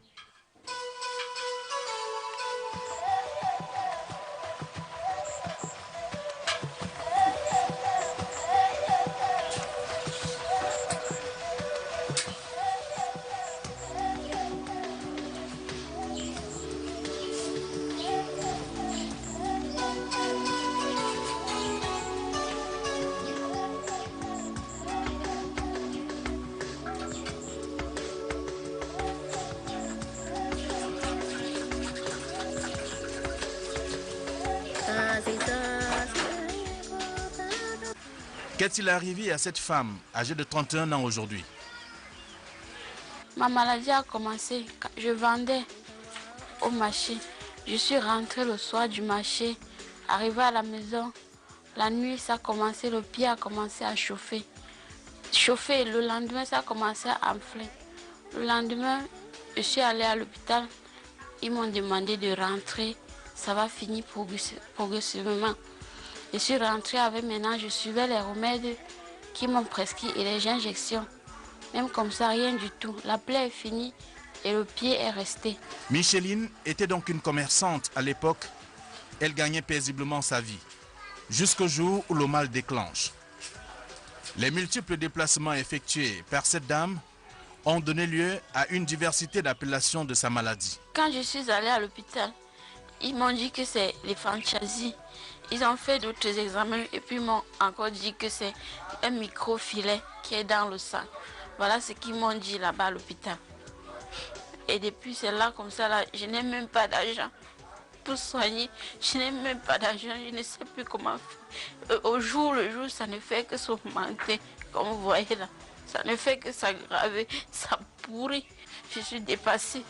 Micheline passe ses jours presque enfermée à la maison. Au-delà de la douleur qui la traumatise, fait également l'objet des moqueries. Toute tentative de sortie... Micheline, comme Armel a justement besoin de vous, Micheline, comme Armel a besoin de vos contributions pour recouvrer la santé, n'hésitez pas, dès à présent, n'hésitez plus à lui apporter votre contribution, votre soutien, en appelant les numéros ou le numéro qui s'affiche au bas de votre petit écran. Ou alors, vous faites simplement un SMS et l'équipe de regard social vous répondra. Alors, je reçois sur ce plateau Irène Tembe, Madame Tembe. Bonsoir, Madame. Bonsoir. Voilà, j'insiste bien, hein, on se comprend. Et bonsoir à Monsieur Tembe qui nous regarde ce soir. Wow. Alors, quelles sont les contributions enregistrées à notre compteur? Les différentes contributions enregistrées depuis le 8 juin 2017 sont les suivantes. Madame Mana de Tonga, 3 000 francs. Les enfants Sifoko, 5 000 francs. Sandrine de Yaoundé, 10 000 francs. Pokam Poulchéry, 5 000 francs. Famille Semo Sango, 1 000 francs. Epaka Marielle, 10 000 francs. Un bienfaiteur touché, 5 000 francs. Madame Ba, 5 000 francs. Une personne touchée de la CCC, 1 410 francs. Une personne sensible de 3 banques, 4 850. Walter, 1 000 francs. Un bienfaiteur de Makepe, 10 000 francs. Terence, 5 000 francs. Fokam Pierre, 2 000. Germain Fankam, 10 000 francs. Temson, 15 000. Lenjean, 10 000. Famille Chamtui Jean, derrière Texacon Kololo, 5 000 francs.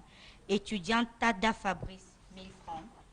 Vera, 3 000 francs. Une chrétienne, 10 000. Yundem Siparo Linda Merveille, 5 000. Yomi Hilaire Christelle, 5 000. Coelho Presica, 4 000 francs. Yannick Chedou, 2 500. Madame Bicoque Jeannette Plucherie, 5 000. Déélé Pierre, 3 000. Famille Kounan, 2 500.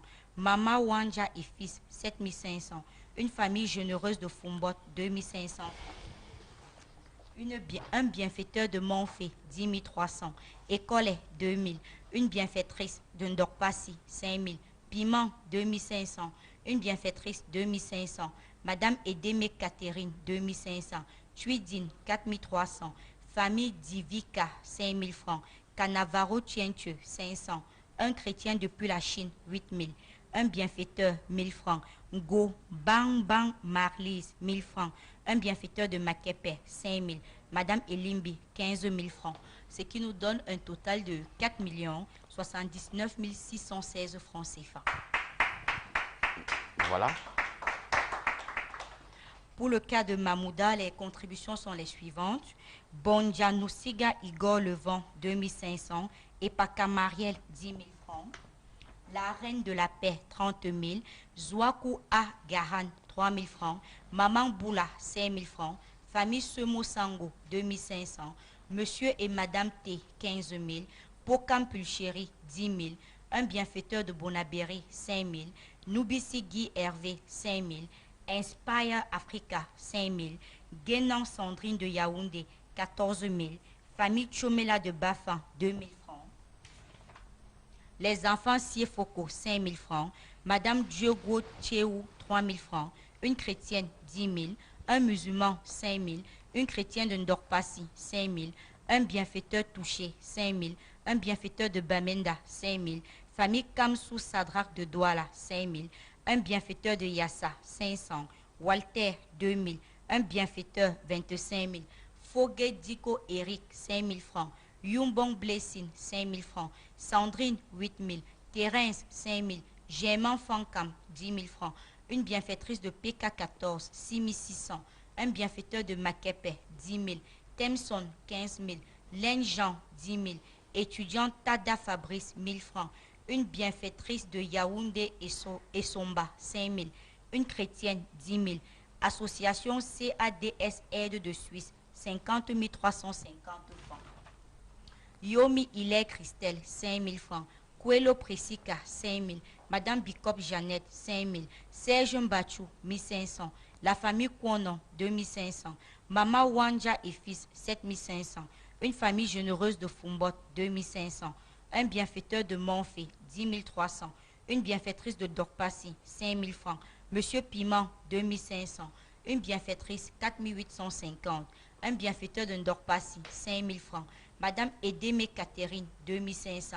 Tuidine, 4 300. Un bienfaiteur de Makepe, 5 000